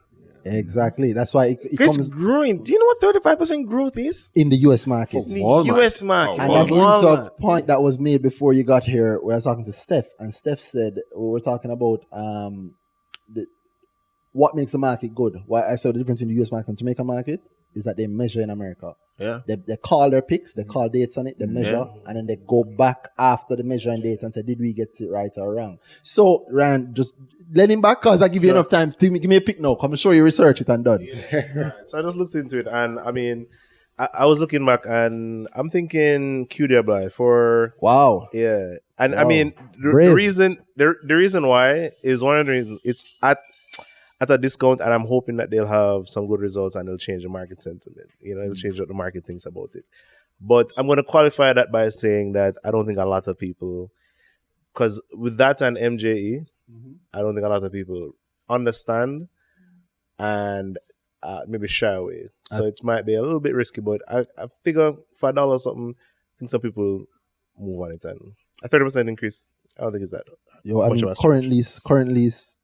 undervalued by about 30%. So Yeah. so you took the low hanging Yeah, fruit I right did, I there. did. Yeah, that's right. Yeah, it's literally undervalued by easy one, about yeah. 30% right now. And it's unlike most things, it's a known undervaluing. Yeah. You agree with him, Yeah, Phil? the number is right there. I mean, I know Phil have a whole heap of picks ready. Come in, Phil. Talk to the people, them. Talk to the people. Talk to the people, Phil. The- Give him a tree. Attack. Yeah, come in, Dr. Phil. Come in. Dr. Phil invests. Indeed. All right, talk to us. Let me hear your 3 month pick because I'm not using you because I talked to Phil offline, so I know. Like my expectations of Phil are high. So come in, Phil. I can hear your 3 month pick. Well, we'll see. 30%. 30% in 3 months. I would go with Jamaica Teas. Jam teas. I think Jamaican strong, Teas strong, is strong. just on the numbers is undervalued, right? Just on the PE, it's undervalued. Okay, but let me press you. Let me play devil's advocate here. But a good section of that PE now used to come from the profit.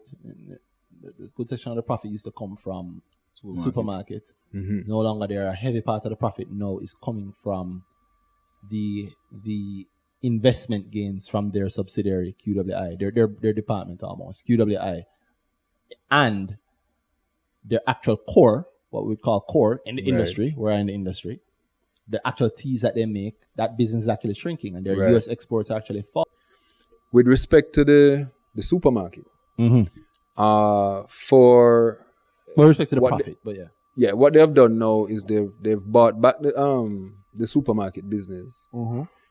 So previously they owned 50% of the holding company for the supermarket, and I believe starting at the beginning of this quarter, they bought back the other 50%. So now it's a wholly owned subsidiary again, the holding company for the supermarket. So the profits from the supermarket are going to be going back to their bottom line.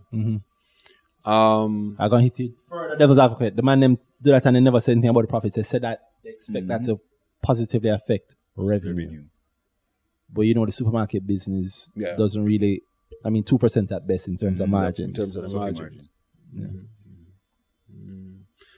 Well, let me move on to the No, I don't want because you're not wrong, No. I just playing devil's advocate. I personally don't think you're wrong. I think you're right. Because I want to know what happen when you said it's to a proper expert that's not Ryan. Right. Well, And- I had done an analysis. And them say no, Ray, the profit not real because it's QWI coming from. What then? No, I don't think it's only coming from QWI because the first quarter of last year, the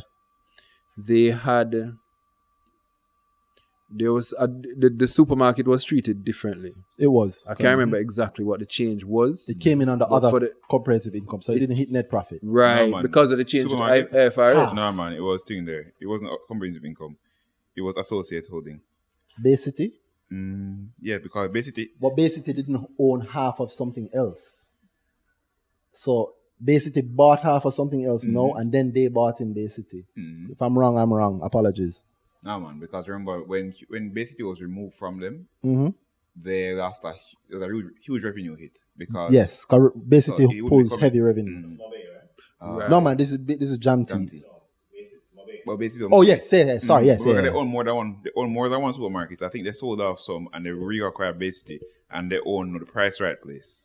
So I could be wrong. I'm not looking at my notes here, so I'm working from memory. Forgive me. Here, how I have it is that they own the thing by Price Right.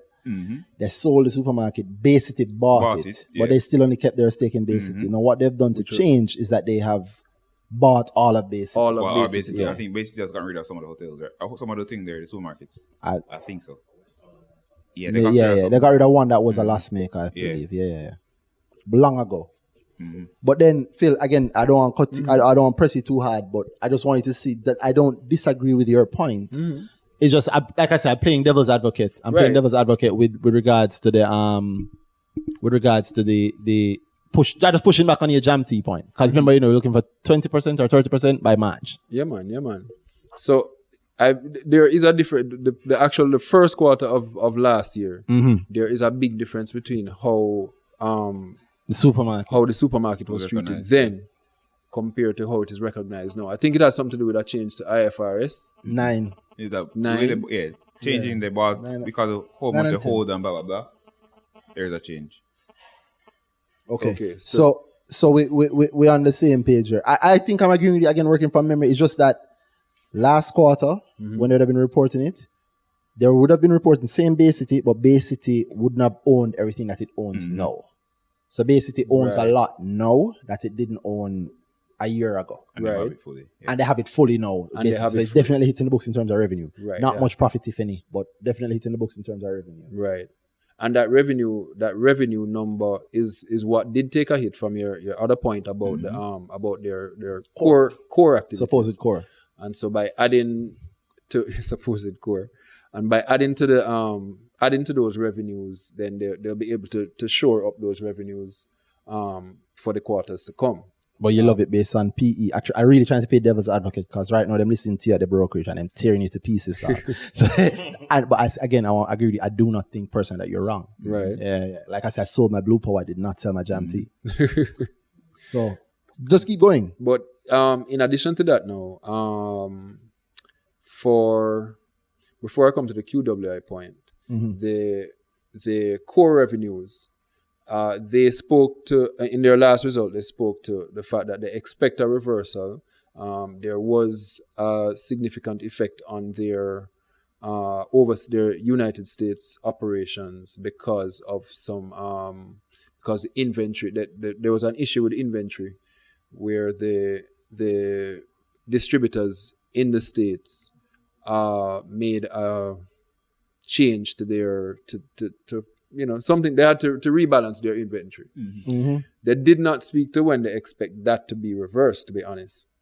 But I think the more important point now is the QWI issue, where QWI is QWI listed at the last day of September.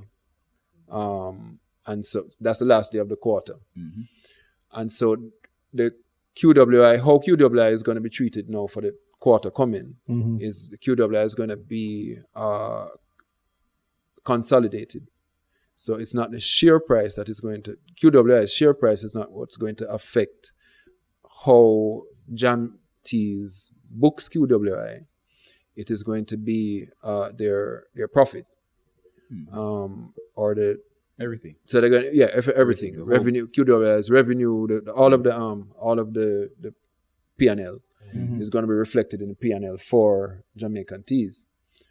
And the results that we've had from QWI had very good results. They've had strong results. They just dropped strong results again. Strong results, and those strong results are going to be consolidated on Jamaican Teas P&L. So I don't even know. I like that the most technical conversation has come from an amateur on the podcast all episode. Very amateur. You guys were so worried that I don't think we're at a professional level. we literally bring in a professional, and still you guys sound more complex than us. Because I'm thinking, no, am I paying attention? So, but carrying back to simple for me, why I still like, and I'm agreeing with your Jam Tea point. Jam Tea, as you break it down, and with the assumption if you had more time, I'd tell you about numbers deeply. But Jam Tea was the tea business, the supermarket business, the real estate business, and they had some money on the side, right? And invest. Yeah, they had some money. I go in from core. Cool. Real estate. No, Jam Tea is the supermarket business, which I moved the supermarkets around a couple of times, some shuffling, but back on the books, I believe.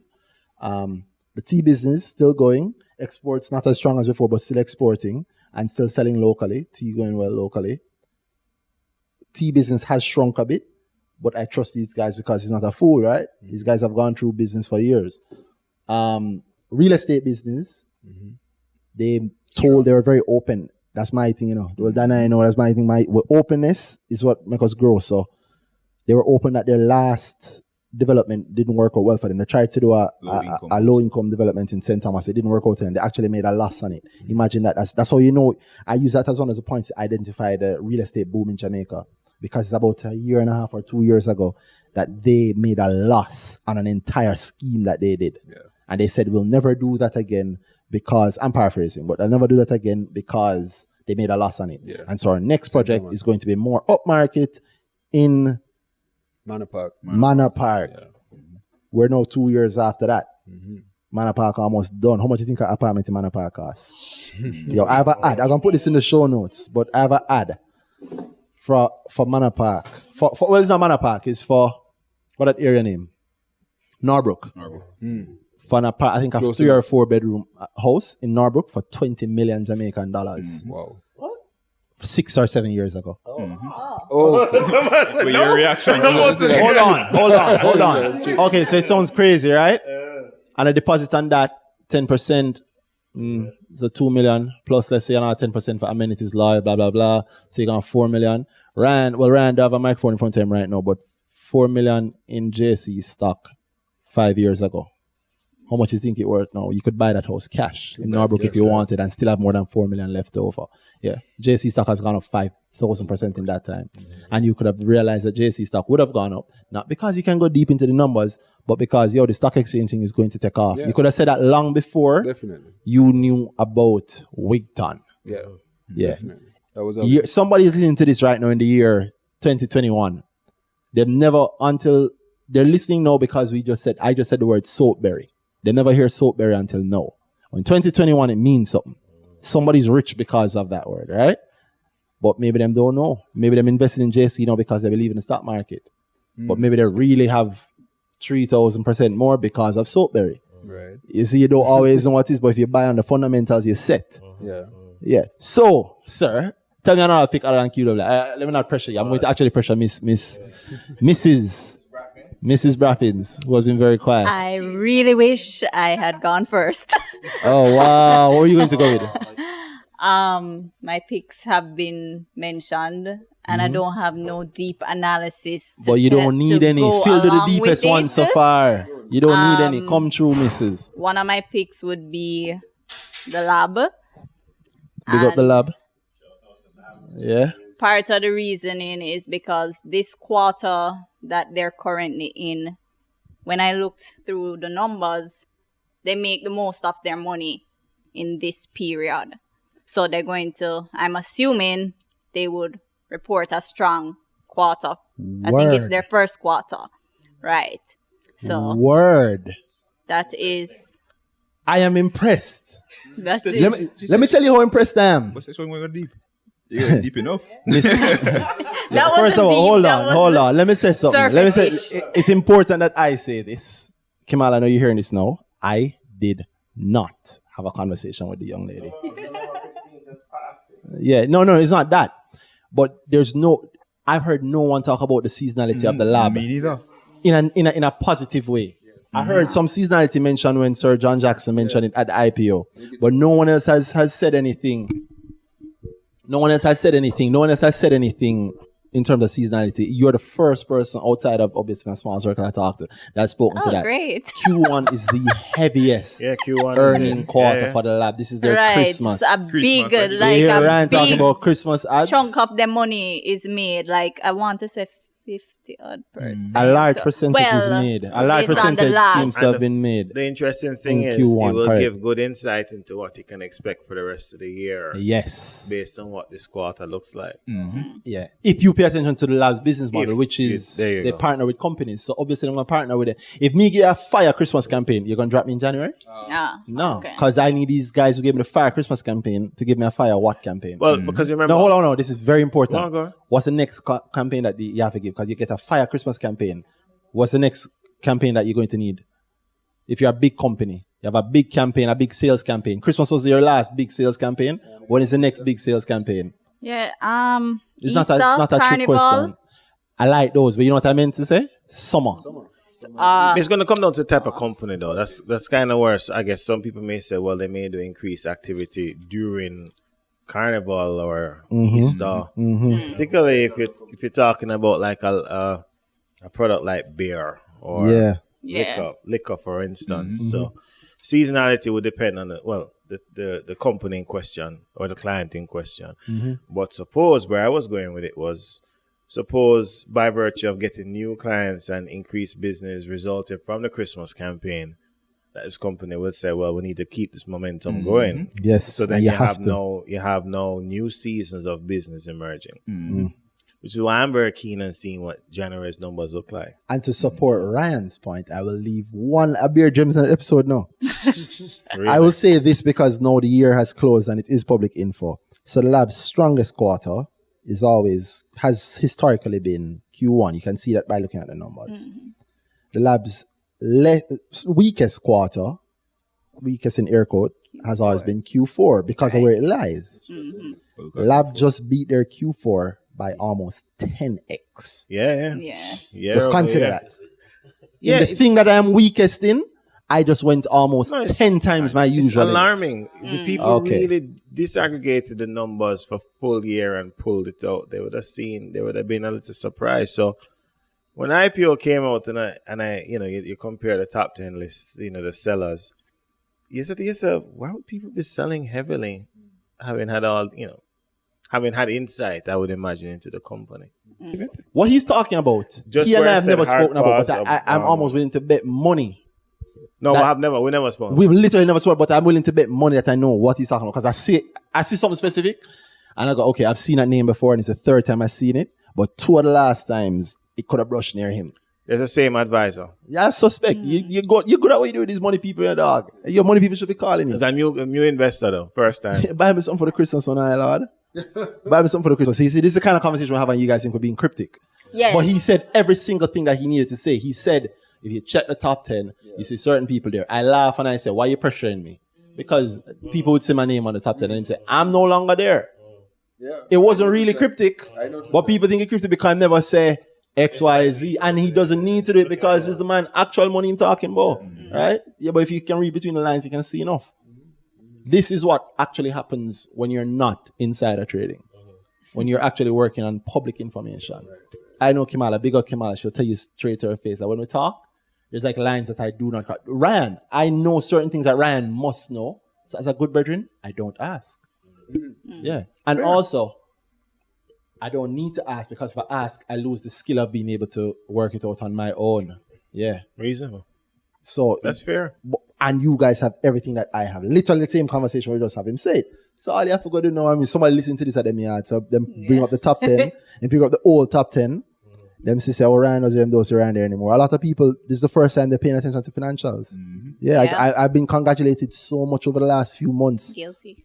for my holdings. I'm like, yo, it's been public for a while. I have less now than I did before. Yeah. What I should question is where that less go. That's exactly it. Yeah, I can tell you this, it never braff out. That's exactly it. I'm lying, I braffed a little bit. I braff. I'll confess, I braff. I come me on so to give me one. I know you soon. I know you need to leave soon. I know you're tired, but I don't want you to do it. And I like that you the kind of You don't call? No, I don't do calls, you know. No, where? Shifts. So Oh, cool. I do my shift. Okay. long shift. What time you shift start tomorrow? 8 to 4. Oh AM? man, 8 Yeah. a.m. No, Oh no, man! I'm gonna make you go quickly. So thank you for your service, and we Lock- have lock- listened. lock- You'll hear what it lock in sounds like. there, But yo. go ahead and tell us what you like. I'll give you a question I haven't asked yet, because you have the opportunity to ask all of us, myself, Danai, who's here with me every week. Thank you very much, Danai. And you have Ryan here, and you have fellow listeners, fans. So if you could see something from earning season, what you want to say? Ask something for the people. Yeah, that's a question. Anything. I'll answer.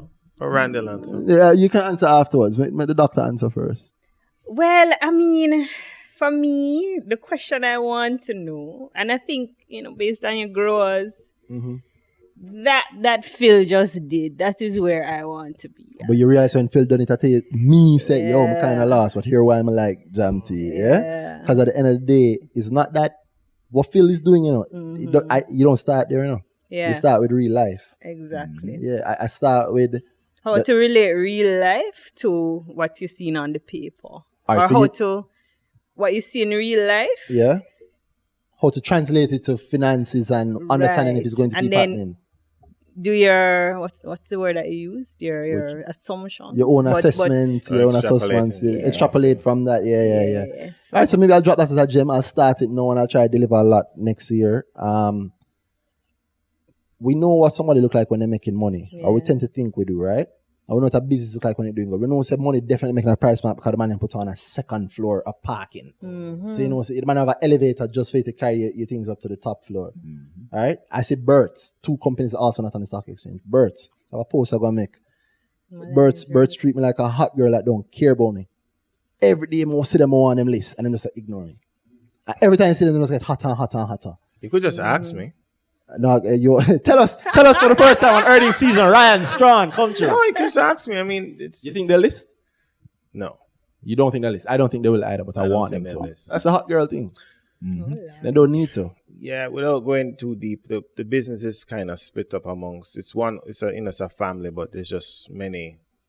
Holders, I understand. True family It's business. like a tree, but just many branches. Understood. Yeah. So I'm just not sure. I mean, it'd be fantastic. I think. And I It's think it's a great family. I know the patriarch. of the family. Yeah. Legend to some Great. of us. Is a great man. But who's to tell? It's a new normal, It is, and that's what It's I a new like normal. about. It's a new normal. If I can say, I can because again, What's that? no great inside info.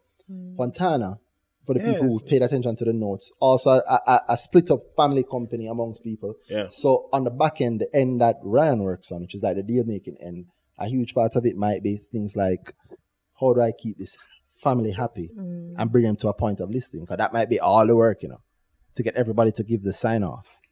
Yeah, to be clear though, Bert is one person. I'm just saying that it's a lot of children. So I understand. Understand. There's all sorts of things that it's can one happen. person at a time. Yeah, I mean, big up on him. I don't call on him because I don't like load nobody up. But he's known online. He's a cool guy. Yeah, well, Online, one of them. don't Yeah, know yeah, him. yeah. But yeah, things like that, real life things is all that he does. So if I'm looking on Jam Tea is an exact example. Price Smart, for the people in town know if you, but not Price Smart, Price Right. You pass that supermarket and Price Right.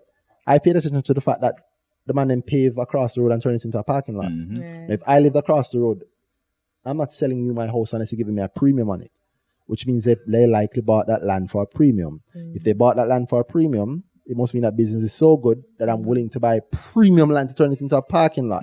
That's how good business is. And they also clean up their own parking lot and things moving nice on the inside. That says to me that maybe things are going well. If that was its own company, I'd look on that as a sign to start looking at the things. Right? Lasco, whole heap of things on the ground, start looking at it. And you're not looking, you don't have to be good or bad. I'm just looking to see what's there. Are you mentioning it? For Lasco, for me, I saw those drinks on the ground, but I didn't really see anybody mentioning it. And all I said in the financials was that they launched it and they're looking forward to the results. But I'm saying, oh wow, this looks like the results. It looks like it's going good. Yeah. There's no the point you're looking for is after that, where somebody can come in and say, hey, Lasco have all these things and it's going well, and you probably have seen it and go, ray. A great advisor will get you there. I will go on a limb and say that you're not going to get that necessarily in industry across the board. Good advisors are rare. Yeah, I say it all the time. Everybody wants a Ryan. There's not that many of them. Yeah, there's not that many of them in the industry. Yeah, there's Danai, who I think is great. Danai is not an advisor. Danai doesn't work on that side. I am not a licensed financial advisor, and I don't really do the advising for money. I actually put my own money in the game. So my first gift to you is something like that. Yeah. Just the real things. paying attention to it. Ryan mentioned it too. We're all here drinking Wisynco products and some white rum. It's not accidental. And we weren't doing this last year. That means that these sales weren't on the books last year. So this is new sales. Yeah. And you start drink water hard from you start buy them. Right? Think about that. I talk about Wisynco and water everywhere I go. Sales must push at least 1% of the sales up. Thank you very much. William Mahfood, if you can send that back my way in the form of a dividend or something. But yeah, everywhere I got to talk about it. So it's a real thing. It's a real thing. So yeah, don't knock it. You're already on a path that is great. And it's oftentimes we make it harder for ourselves than it really is. Yeah, absolutely. You know, something I would you brought up Lasco, Randy. I just look at companies that are expanding. Very simply. I mean, Lasco added, one doesn't have to know the specifics, but they added 60,000 square feet of warehouse space. Yeah. So, and then ran out.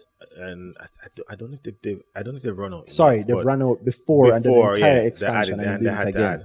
Because what used to happen, my understanding, I have no insider knowledge. I think they used to at one time produce on Red Hills Road and as best as possible transport out to White Mile. If you think about that, if your business is growing, what kind of expense are you incurring by transporting from Red Hills Road in traffic to White Mile? Suppose you have to transport at 3:30 and you're going out against that traffic. I remember you're going against Boulevard and Portmore and everything to get out there.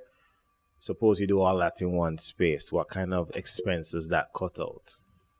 So that's why, despite the fact that not a lot of people talk about Lasco, I was prepared to take a risk with it because I figured at the very least, their cost management would have been greatly improved. That could make it appealing for somebody. I mean, Mr. Chin is 80 plus. I'm not being morbid, but reality is reality. Something is going to happen. So I guess for me, that's kind of how real life has come into my investing pattern, so to speak. When I look at Sagicor Bank, for argument's sake, I would say, well, they're small, right? But the bank is profitable. I'm not sure NCB's retail banking operations is profitable right now. What does the kind of small guy grow bigger than the big guy or faster than the big guy? Sure.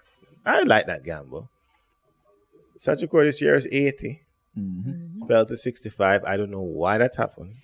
I used to languish at 68 and 67 and whatever. I think that high came from people misunderstanding Sagicor financial buyout. I think a lot of the spike happened because of that. You know what? Let me go out on a limb. A lot of the insiders heard buyout, so they ran into it. Based on the numbers, though, I still say 65 is fair. I bought a 65, and the funny thing is, a lot of times people may think, I hit everything. People are coming to me and saying Sagicor I buy a 40. And I said, well, I suppose, but I have NCB, it's fine.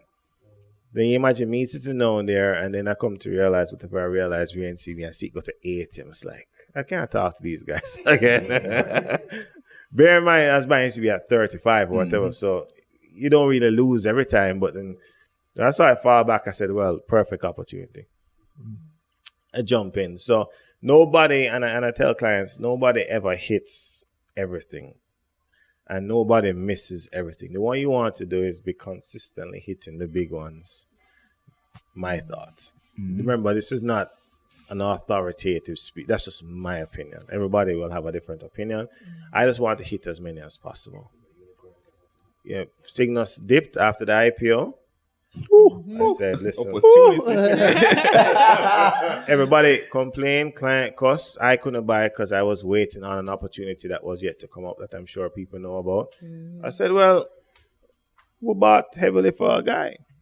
$10 or wherever it was, $11 or whatever. I bought it. What the lowest you bought? From 10, I think. Yeah, it was so like 9 you're in before 10, me. Yeah, I was sitting 9. When it hit 9 change, hard. And I'm on record. I never delete those tweets. I'm on record. I was laughing at Cygnus for the upsize, and a year later laughing at them for getting an FX loss. Yeah. Because both things are true, and it's bad for a company. And the share price was hit. You think I'm going to out it forever? Though the share price get hit and it got $9. I was like, yo, hold on, that's cool for last year, but these guys are making crazy money. Look at the revenue. Look at what they're saying. Yeah, so I'm going to jump in then. The same exact thing I was laughing at. It doesn't mean I'm going to laugh at something to jump in when it's to jump in when it's poor. That's how I show why I think of certain things and what I think of certain things. I've done this most recently with Fontana. If Fontana drop go, If it drop into the 5-ish or 4, if it go anywhere below 5, I'm obviously buying. If you go into the 5-ish territory, I'm buying. And I'd buy at 6 odd What's to the hold PE 2 at years. 6? Huh? Just a PE at 6, you remember? Still wicked. High. 20 something. It's still high, 20 something. Yeah. Still wicked at 20 something. Even, well, I'd have to forward look at like with the $1 billion from the main. That no, it would be different. It But would be that's a year and a But I half. have to be buying looking at that because I wouldn't. The here and now is immediate, measured outlook. Yeah, it's just the value now is looking forward. Definitely. Unless speculators drag a stock price down, in which case just sell Just whatever be you happy have and take to what buy. you can. Yep. Yeah. If something goes into bargain territory, just buy it because Like, it's yep. available. Right? You never know. You never know. Phil, you want to give us another long one? Ask you for the short one. Give us a longer pick now. A year. I said definitely. In a year, I like Elite. Elite. Boy, this man do Lego, This man. Hey, Doctor anyway, The area of competence.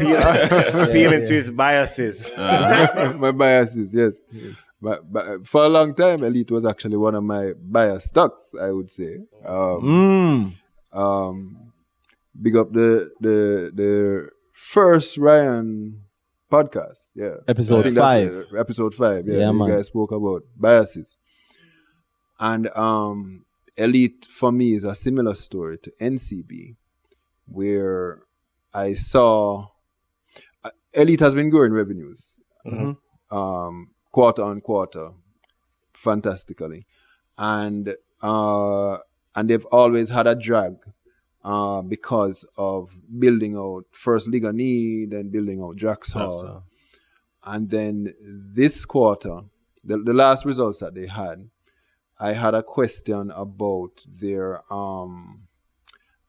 expenses, and I decided the results were not the trajectory of the revenues was not going in the same way that it was before, and I decided I thought that it was going to fall, so I came out of Elite completely. It has fallen to I think I sold it at like $5.30. It's fallen to about $5. In fact, I saw some trades in the $4.90 region the last couple of days. And I think that but that doesn't mean I don't believe it's a good company. I think it's a very good company. But in terms of what my goals are, I'm looking for some shorter term gains. And if it falls below a certain level, I certainly would get back into Elite. But I think that when the Draxhall, the revenues from Draxhall come on in the next quarter and more so in the following quarter, you're gonna see a lot more movement upwards. Let me ask a question. So to what extent can it scale, or you're not buying it for that? Like within the existing branch network. Within the existing branch network, there's a high demand. What I had a conversation with a colleague about Elite when they were going to list, and that colleague was saying, well, they don't say anything special about Elite compared to say Apex or the other companies. I said, well, what is special about them is that they're the only one listed. They're the first one listed. There we go. On the stock That's the exchange. thing that's special about exactly. them. Yeah, man. It means their books are in order. It means that they are going to have a 10-year tax benefit over their competition. Sure. So they can either scale up their services, right? Bring state-of-the-art equipment, which is what they're doing. Or they can control their prices and price the competition out. And my understanding in speaking to colleagues is that is what they're doing. Elite's prices are apparently very good compared to the rest of the industry. Well, let's ask the other doctor. But No, I don't actually work here, so you can tell me. Do intervention procedures as well. They do interventional Yeah, interventional radiology, procedures. right? And there's not a lot of companies doing that. Exactly. And a lot of times, you send patients to do these tests and they can't get it done at the hospital. I guess I'm just trying to understand, like, how do they get more dollars or revenue from every dollar spent on a new piece of machinery. But forgive the terminology, because understand. if I spend $50 million on 3 machines, and my revenues for a year are 150, how do I get to 650? Or do I need to spend another 150 million, or can I get 650 out of that 150 base? If you follow what I'm saying. Patient flow. It would come to patient flow, the number of patients coming in. Right. And you would have to account for X number of patients to make back your money for this MRI machine. Right. Anything above that is profit, profit above and beyond. And what I like about, for example, the Draxhall branch is that they have doctors' offices there as well. Okay. And that is basically a self-referral, because they don't have to send patients. So they somewhere else. drive off referrals. Right, so drive our referrals. And Draxhall is there's nothing else close there's to nothing it. else close to it. Yeah, it's remote. It's remote. It's in between close to- Ochi and the hospital. Where is it? It's on the main road, right? Yeah, man. It's I know it. it's Yeah, I know right it. at I the know end it. of No, I know the it. highway. I know it. It's right at It's the right end. near so hotels are right there too. Yeah. To what extent? So, do you have any insight into the numbers of the Draxhall location yet? Did the financials disclose the anything? financials didn't disclose anything. Because they opened at like the last couple days of September, and that was the end of the quarter. September was the end of the quarter. So they actually said in the results that the Draxhall numbers are not in that the last results that came out. But I expect them, just like what happened in Ligani, because when Ligani opened and started to operate, their revenue, they had an excellent increase in their revenues. But And profitability was weak on it, though. but the profitability was weak because they were investing into Draxhall. But what? You sure about that, or them said that? I'm not sure about that. You sure about that? They did say So that's why I have to check, right? Because Yeah. remember I said companies lie, CEOs lie, and they'll take any excuse. I see a company say rain where they 2 weeks out, 2 weeks out of September it rained. So the man said that's why profit in the quarter fell by I did see by that. about 60%. The quarter is 3 months. It's now. crazy, like. Madness. Or you remember this some odd days when say trade the trade is going. They have to put something. You have to Someone put have to say something there. something. But True. it's the same thing. One would ask, can I say this? I think so. One would say, well, how are India's expenses going up so much? One can't say for certain, but we have to take the CEO's word for it. But still a radical increase, right? Especially after dropping so much debt. Yeah, debt's eliminated. There's Yeah, no so debt why now. eliminate debt and then So then, obviously commensurate with an increase in expense, one wants to see something coming along tangible the as a revenue, result. Because right? nobody, unless you're spending money not expecting a return, but then who does that? Exactly. Right. Well, apparently Elite. some investors do. I would be asking questions that who would do that? Why would I do been that? saying Elite's profit right now looks like they were before listing. So Right. they had some places and You did they say look that. like what they sold to us. So they were down after everything, and they finally reached back up, and they're at listing profits Yeah. around there. So A year later. A year Imagine later. that. The more we talk about it, though, I know NCB was supposed to sell some after the listing. Maybe they did, maybe they didn't. I don't watch it closely. But then Sagicor is a large owner through Sagicor Investments. Has there been an alliance with Sagicor? yeah, because that's That I feeding. don't know. Well, Because it that has would to be come, feeding, right? yeah. So you put together all the pieces because Canopy is hitting them hard. So they must have you mean what happens when you get that sort of competition? Yeah. We've seen it with cable and wireless and digital. Immediately you try to build a wall garden. So if Canopy is going to start trying to sign doctors and certain places, Sagicor is going to very quick. It would stand to reason that Sagicor very quickly would also do the same thing. And Sagicor has the bigger footprint already, right? Sure. So the market leader is able to lock the market in certain ways. You see, you take things from other industries and lift it. Right, Yeah, the right, market leader, Carreras, has locked it in such a way that nobody can put a strong cigarette foothold here. You see those numbers. You mentioned something about looking at patient flow, and it might seem complicated, but if you go back and look at G West prospectus, because they were a new. No, hold on. You guys laugh, but it's good, sorry. right? Everything is opportunity to learn. Forgive me. I shouldn't have said anything about US. Forgive me. If you go back and look at GWS prospectus, you see because they were a new company, they had to explain patient flow and their break-even point. So you can take the learning from the GWS prospectus. The debacle. Again, Rand Strawn. The very interesting GWS prospectus and apply it Right. to Elite.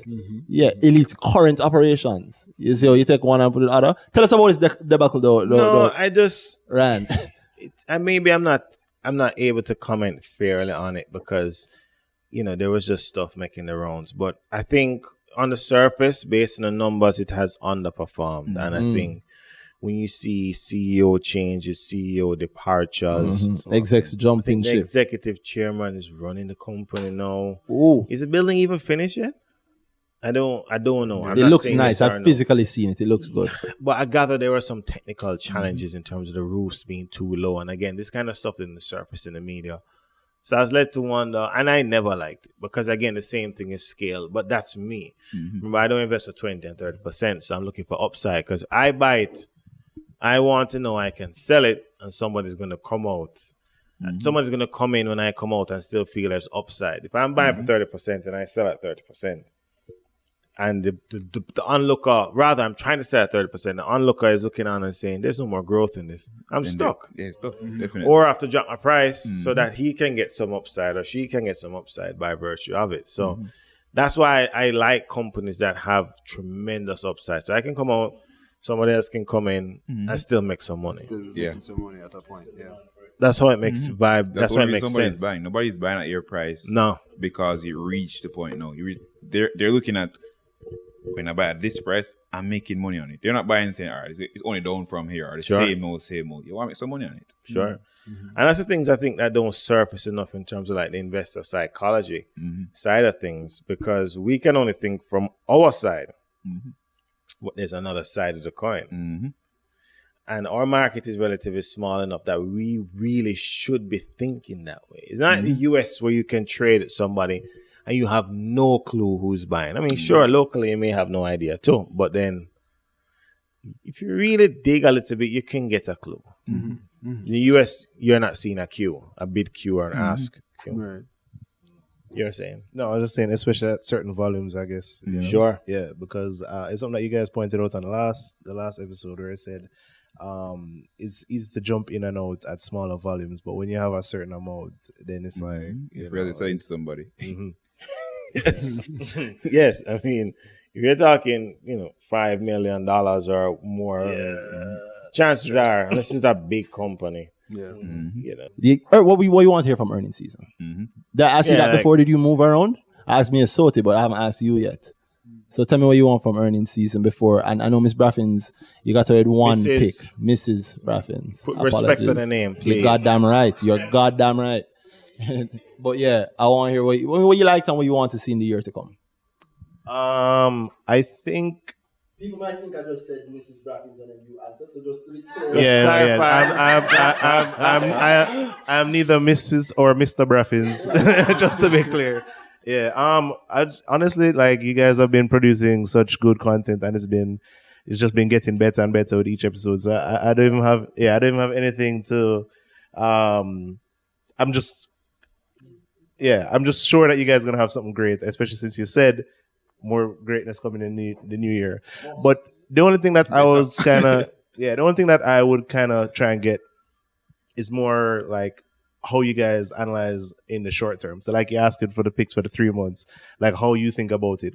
But I'm definitely gonna have to go to a grower and get that. You know what I'm saying? I agree. You have to come to a grower. Yeah, it's evermakealot.com/store, and you'll see the grower stuff there. You see the grower gift certificate. Listen, it's December 25th. You're hearing this. Nobody bought you a gift. Buy yourself the gift of financial knowledge, financial freedom, financial literacy. Grow. You'll see the gift certificate there. Buy it for yourself. Also, I guess when you're hearing this, I do have a grower IPO version open. So while you're hearing this, because we do have an open IPO for First Rock. So I'm not talking about First Rock here, because if you want to hear my thoughts on it and how to analyze prospectuses in general, IPOs in general, how to know what to buy, pay for the grower IPO. It's streaming. You can watch it from your phone, your laptop, your girlfriend phone, your side chick or side man phone, anything. Your platonic sugar mama's phone. You can watch it anywhere. But that's my ad. And I like to try and answer, as you say, like how to pick is the same thing like I told me in Soti. Real life stuff. But you said for 3 months and so on, right? So the reality is that it doesn't really change, Like, you look at, if you're looking at 1 year later, then you look at what value will be brought into the company 1 year later. So if you're looking at 3 months, you look at in 3 months' time, what will happen in this company that will bring value to this company? Correct. It doesn't change. Correct. Yeah. And then you may also, so for me, I'm not really a short term player, but I'm going to tell you two stories. This last year, where it was not the money. So Purity's land, I think, based on the numbers the team ran, is valued at, I really hope I remember this correctly, I think it's $2.10 a share, the land in the business. The share price at the time was about $1.50. Thereabouts. It's been bouncing below $2 for a little while. But when I bought it, so I bought some units, and it so happened that within 3 weeks, it's a trade at like $2. So I sold all that. I didn't really make a lot of money from it, relatively speaking, but it got to where I thought it would get to in a fraction of the time. Honey bun once fell to 5. I should have gotten more, but I got a small piece. Broker never got to fill the other piece, so it went to 7. I just weeks sold it because it was cheap to me at 5 based on the numbers. You just had this disturbance in the market that can happen if you're trading something that's like under $1 million or whatever. Yeah. Just sold it. Below $1 million, it becomes very easy to do some magical things that you can't do above $1 million. Yeah. But then, so like last week, on a single day, like 650,000 honey bun or 700,000 traded at 7 something. That would have been an ideal amount. Someone is really looking to get in and sit down with it and just forget about it for a while. But you don't really find it happening very often. So for me, I just look for short-term dips. If I have the cash or, the wiggle room, I take advantage of it. If not, make it pass. But I can't play that game because it's too stressful. It can carry some stress. And I won't lie. That's another thing it taught me. To let go the emotions. Yeah. Because he's right. It is stressful. Yeah, man, it's stressful. Very stressful. Yeah. Because you're looking every day and then it's like, all right, sell. No, it don't sell. All right, try again tomorrow. I don't. Yeah, and I don't do that. That I don't do. So as much as you say short term, but remember, there's a whole heap of terms, Yeah, man, I don't mind a 3-week pick. And I think that's very short. I don't mind a 3-month pick. But as Danai pointed out, it's a matter of picking based on what you expect to happen. It's not magical picking on, all right? So if I expect that, like I say, I keep going to Fontana. I see Fontana. If I see it packed the whole Christmas, January, second week of January, if I see it packed like I see it now, by some magical reason, I see it packed the second week of January, the same way I see it packed now all the time, not payday yet. And that's before the January payday hits, right? And let's say at that time, magically, it has fallen to $5 a little bit. Yeah, I can put 2 and 2 together. Yeah. And you say, yes, boy, it's so good because Randy saying so, but a different thing when it's $0 or $5, you put it in, right? Thing, but for me, it's my $5. Me saying so has just as much strength as you saying it to yourself. Because I doubt myself heavily too. So I have to go and look for the things. I have to go and look for the things. I have to do the research. I have to actually drive past every now and then. And after, at the end of the day, make the bet. I've made a bet and put the money on it. And I said, I don't like saying bet because it sounds like it's cash price. Nothing like that. So just researching it. But at the end of the day, I have to put my skin in the game. And that's what I have to do. And literally, the more you do that, is the better you find yourself get at it. And if you're afraid to do it with your real money, do it with fake money. Pretend that you put 100 grand into something and see how it reacted in the amount of time. And it's not about how it reacted, it's why. At the end of the day, it's why. So, Mrs. Braffins. Anything from you? Yeah. Mrs. Braffins, what would you like to see from the podcast for the year? And any questions also for our favorite guest or favorite guest? I don't know. You guys have really outdone my expectations. Wow. No, truly. Aww. Big them up. Big up. Thank you very much. I tune in.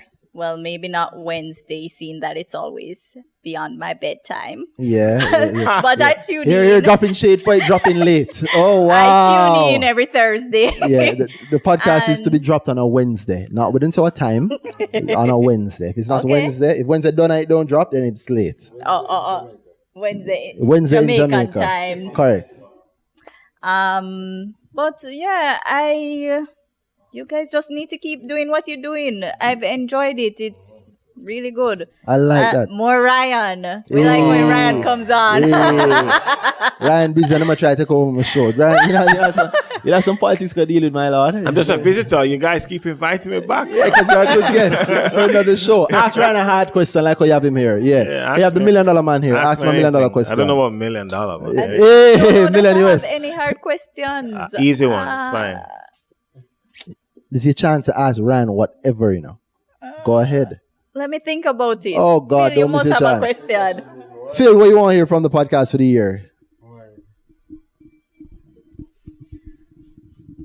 Well, Mrs. Bruff took away my comment, really, because I can't think of something more, right? Yeah. That I would say I would want, I think I will freely admit that I first started listening to the podcast to get picks, right? Lots of people do, and it's understandable. Fair. Right. Yeah. And it is not that I don't want to hear picks anymore, but I think Totally request. what I appreciate is that the podcast, listening to the podcast, along with other aspects of the investment journey, being in the group, talking to Danai, talking to you, Finance Twitter, big up Finance Twitter.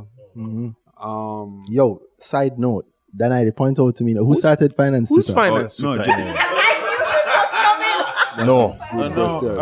So I've said to Ryan, I said it, I've said it, Danai has said it. One time we get an edit, we'd have edited it out. But I don't. No. Ryan, so I don't consider myself part of Finance Me neither, Twitter. actually. Yeah, and Danai pointed out that he had checked who had started it. Oh, yeah, David. Yeah. David JC Knight too. Oh, David Yeah. Jason. Oh, yeah. Yeah, big up David for I starting think he's it. much more in line with He's what the captain. Yeah. That hashtag, I think he's much more in line with what is considered finance Twitter. I don't think we are Agreed. we talk about Twitter and we talk about finance sometimes. Yeah. That's it. Yeah. I can't. Yeah, I can see that. I can see that. Fine, Somebody but- called me and said, I need to talk to these guys on Finance Twitter. I'm like, boss. You? I on don't know Twitter. who you're talking I don't like know that who you're talking about. You guys are in it by association, I even if you realize. never intend to be in Yeah. it. That's fine, People that's automatically fine. assume Yeah, you guys definitely, are in but- it. That's fine, but how you in it and what you in it is and because It's not that I'm tweeting. I never What is use a the hashtag. I've never used it. I don't Never. I don't use it. I'm very careful about what I do. I wouldn't consider myself finance Twitter. I just tweet about finance sometimes because of what I like. And there are guys Most of who- my tweets aren't even finance. And there are guys who, and there are guys who I think are, for better or for worse, doing a reasonable job in terms of explaining concepts and all of that. But it's fine. I think some guys have done a good job, like explaining numbers and all that. But once you start going down certain roads, I'm not, just for me, it's just a little bit too much risk. So I don't even bother getting into it. Because I remember when there was an IPO being discussed and the CEO of the company with the listing called me and said, I see on Twitter where some stuff was going on, correct this for me. You know what I'm talking about? I said, all right, I'll do it, but I have nothing to do with it, but let's just, and I said, listen, this is Can you say what said. you're talking about? It was, I said it on Twitter. It was a Sagicor. Sagicor Finance Select one. The latest one. Not the manufacturing one, the one Select F. Select X. Yeah. So About Kevin called me, so I said, all right, I'll do it, but I don't have nothing to do with If you can help him, them. my advice to him, push him to have a presence on it. Yeah, I'm sure you can say it and tell him. He's heard it before. I haven't said it, but so Okay. Kevin, they're requesting you, so sign up. Yeah, man, Or have a use presence. If he want to come on the podcast, we would love to have him. He can come and talk about it because I like what they've been doing. I know at his level it's a little iffy about Kevin, what they'd can love or you to can't come on the say. podcast. Too. It's Yeah, a personal yeah. invitation. Yeah, it is a personal I invitation. won't be here, but you can come. They're good guys. Oh wow, yeah, and it's a good you can come, you can have a conversation. And it's cool. No, it's cool. It's very smart, and I'm sure if time allows, he'll be more than willing to be here. I'm the idliner, so I'm just available whenever you guys call. Right. Shout out to Idlers Lounge. So available. I like that. Phil, you have anything? Well, you say you don't really have anything you want to ask us, but I know the doctor. I said the other doctor in the room said she have something she has figured out. So you want to say it, ma'am? In terms of, content, I like that episode with just you guys where you actually went through a couple companies. So I know, Dana says it all the while. Randy looks at the entire market. Yeah, no, it's time consuming. But, sometimes when I'm looking through the list of the 82, when I was just starting, it was fascinating to me. And one of the things I tried to do is, like, just with the companies, trying to find out exactly what does this company do.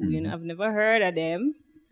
T-Tech, getting, reading from their reports, where they're coming from, what they used to do. Those things I find it very interesting. So I'd like more of that. Just explain. Oh, just talk about companies. Just looking at the companies that are listed, talking about them, that kind of thing. There's something coming. Look, keep an eye on your email. I have a There's question. something coming. Right. What got you guys into investing? Each of you, like, how long you been investing? What got you in? You can tell Ryan missed the first part of this episode, guys. And no one is going to answer. Ryan is going to hear when he listens, because Ryan does also listen. But they said it at the first part. Yeah, man. Everybody introduced themselves, said how they started. Excellent. Yeah, man. So you will enjoy this one. My delay wasn't in vain then. No, it was not. It was a good surprise. It was a good surprise. Cool. Yeah, unexpected gain. Excellent. Yeah. Ryan, you are a guest, a repeat guest, but you are a guest. So tell us what you want to hear. What you've enjoyed, your favorite episode, and what you want to hear from us. I think the episode I liked the most was the one at Khalil, and I said that because it was practical. I think many times investing can become this high finance, up there discussion with these special words, and I really appreciate hearing real life expectations, real life experiences coming out, and Khalida's interest is genuine. I've seen. So people will be, you hear sport reporters call, like, the former Arsenal manager Arsene. Why would I do that? Wenger, but they'll say Wegner or something like that, right? Just completely mispronounce the name because they're just not necessarily familiar with the term. But when I would hear her talking about finance, particularly in the early days, she'd be like using the phrases correctly, and I said, well, she obviously has this great interest in the subject matter.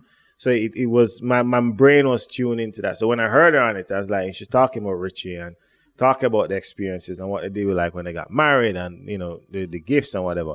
That really jumped out at me because I'm very keen on hear what the average person finds through the whole investing experience. Because you do it long enough, it starts to become numbers on the page, but it's actually real life. It's real emotions. Real ups and downs, real feelings, and then real successes. So that was the one that really grabbed me. I have not listened to the Kwame one yet. I listened to the first JMMB one. That was cool, but that one in Kalila jumped out at me. David's one was cool too, but that one felt a little technical at some points. So I just like I like the simple things. So you like the simplicities. Yeah, coffee in the morning. I like the one with Tyrone. Tyrone's cool. I actually read that. Yeah. Big up Tyrone. Yeah, big him up all the time. And big up all the CEOs. Big up Dre. Yeah. Attacking Dre. Dre confused me though. Yeah. I couldn't understand a thing he said. Like I was like, how this guy get where he is, Yo, Dre, the man I want a blurt need pair of clocks, that. The man he had in right through. I don't think he should ever come back. That's my honest view. Okay, wow. Yo, Dre, whenever you're ready, sir, you know the door is open, sir. I have to be here. Counter-attack. All right, Danai, I always get a whole pressure every episode. I mean, I'm always thankful. I said that, I think, 2 episodes back, and I'm still thankful because I enjoy the conversations. That's people ask me all the time why I like doing it. I like doing it because I enjoy the conversation. So thank you very much, sir. I did promise me Soti pressure me. Say I go say on the episode I want to get Danai a laptop so he can check stocks I we're talking to. Yeah, you guys remember that laptop fund? Yeah. So it's a whole pressure because we have to set up and do all that. And then, I don't know if you know, like I said, for the Grow, agreeing to Grow IPO now, and we always give half of all the proceeds from that to charity. And there's a fund now for this gentleman. I don't want to get the name wrong. Blaine. For Blaine, yeah. So if you check my Twitter, you'll see it in the show notes. I'm giving half of the money from Grow to that. So sorry, Dana, you're 250 that's gone cool, straight to Blaine. Yeah. No, you can't say no. You can't say no. It's a good cause, and I'm happy. Trust me, nothing sweet. Yo, I think about it. So Blaine have a big list, right? And he's going through his own thing, you know. So I mean, hope him pulling through the best he can. The doctors here, I don't have to tell you how rough that fight is. And that's a big fight. But think about it.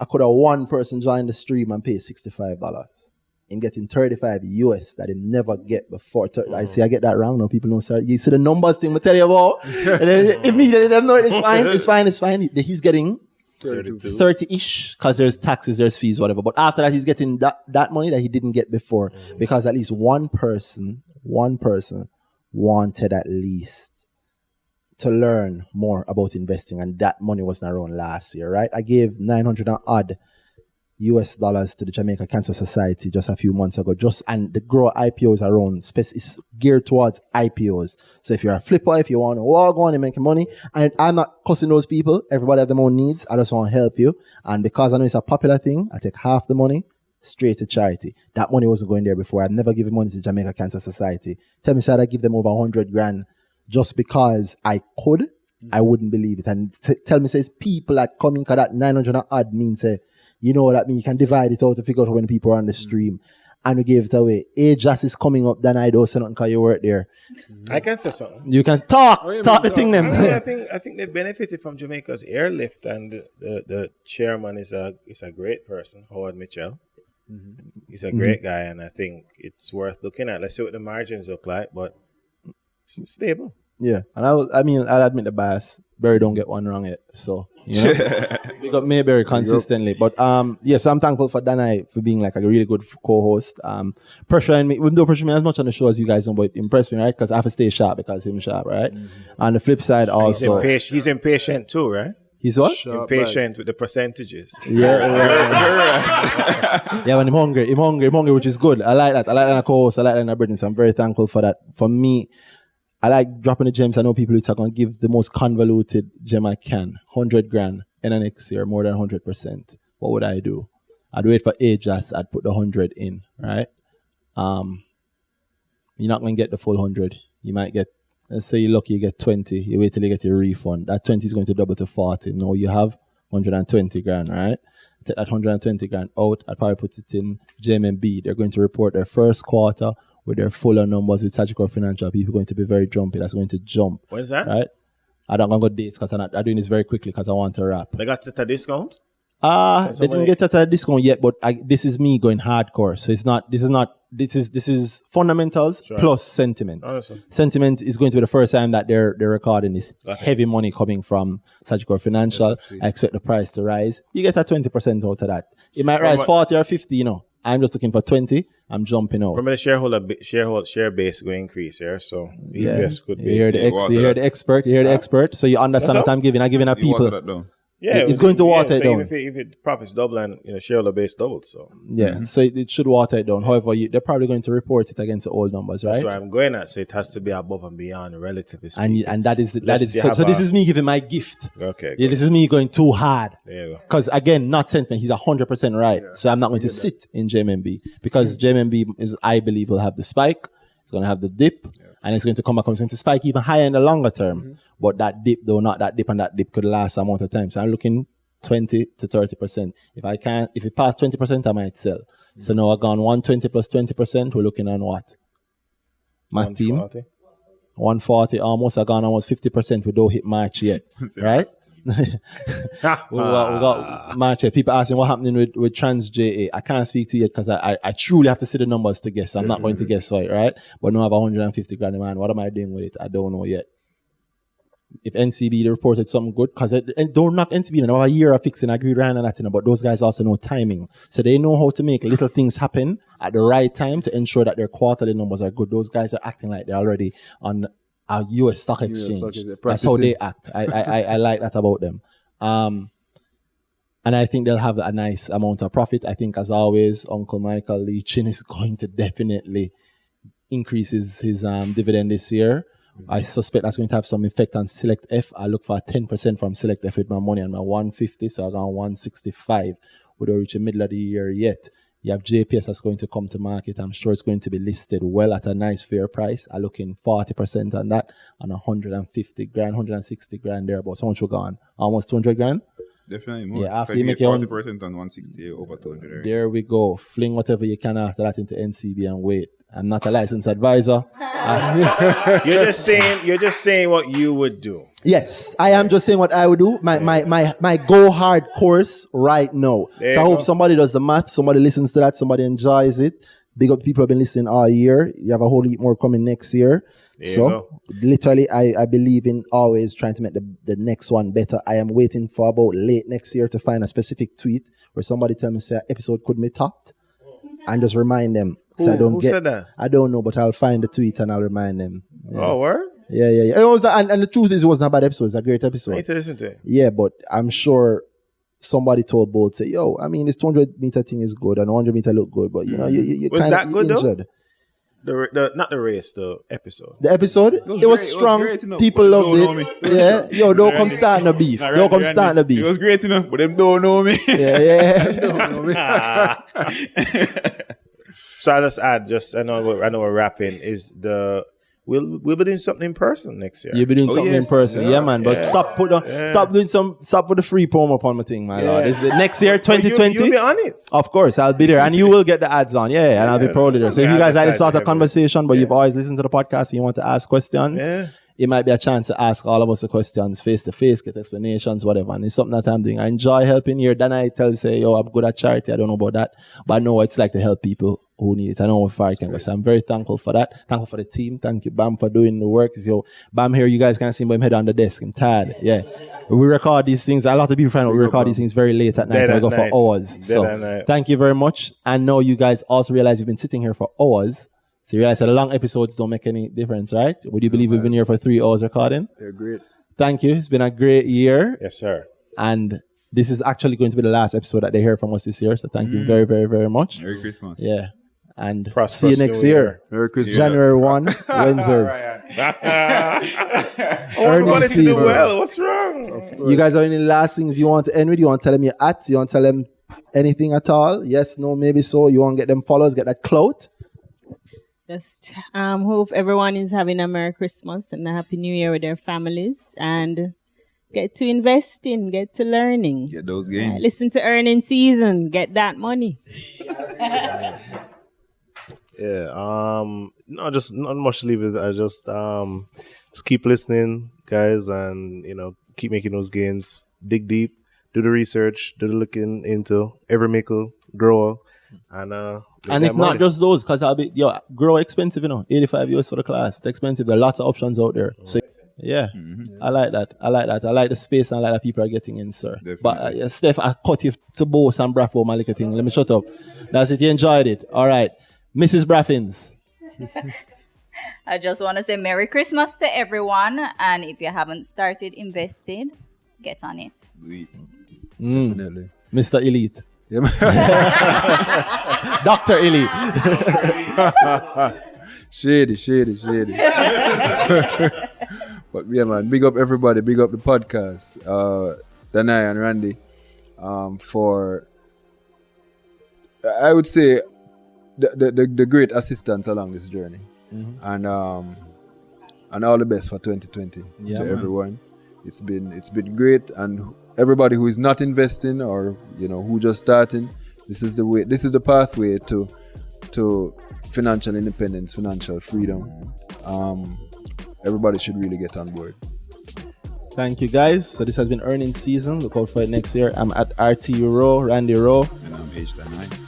Enjoy the rest of the year and see you next year. All right, guys, best up.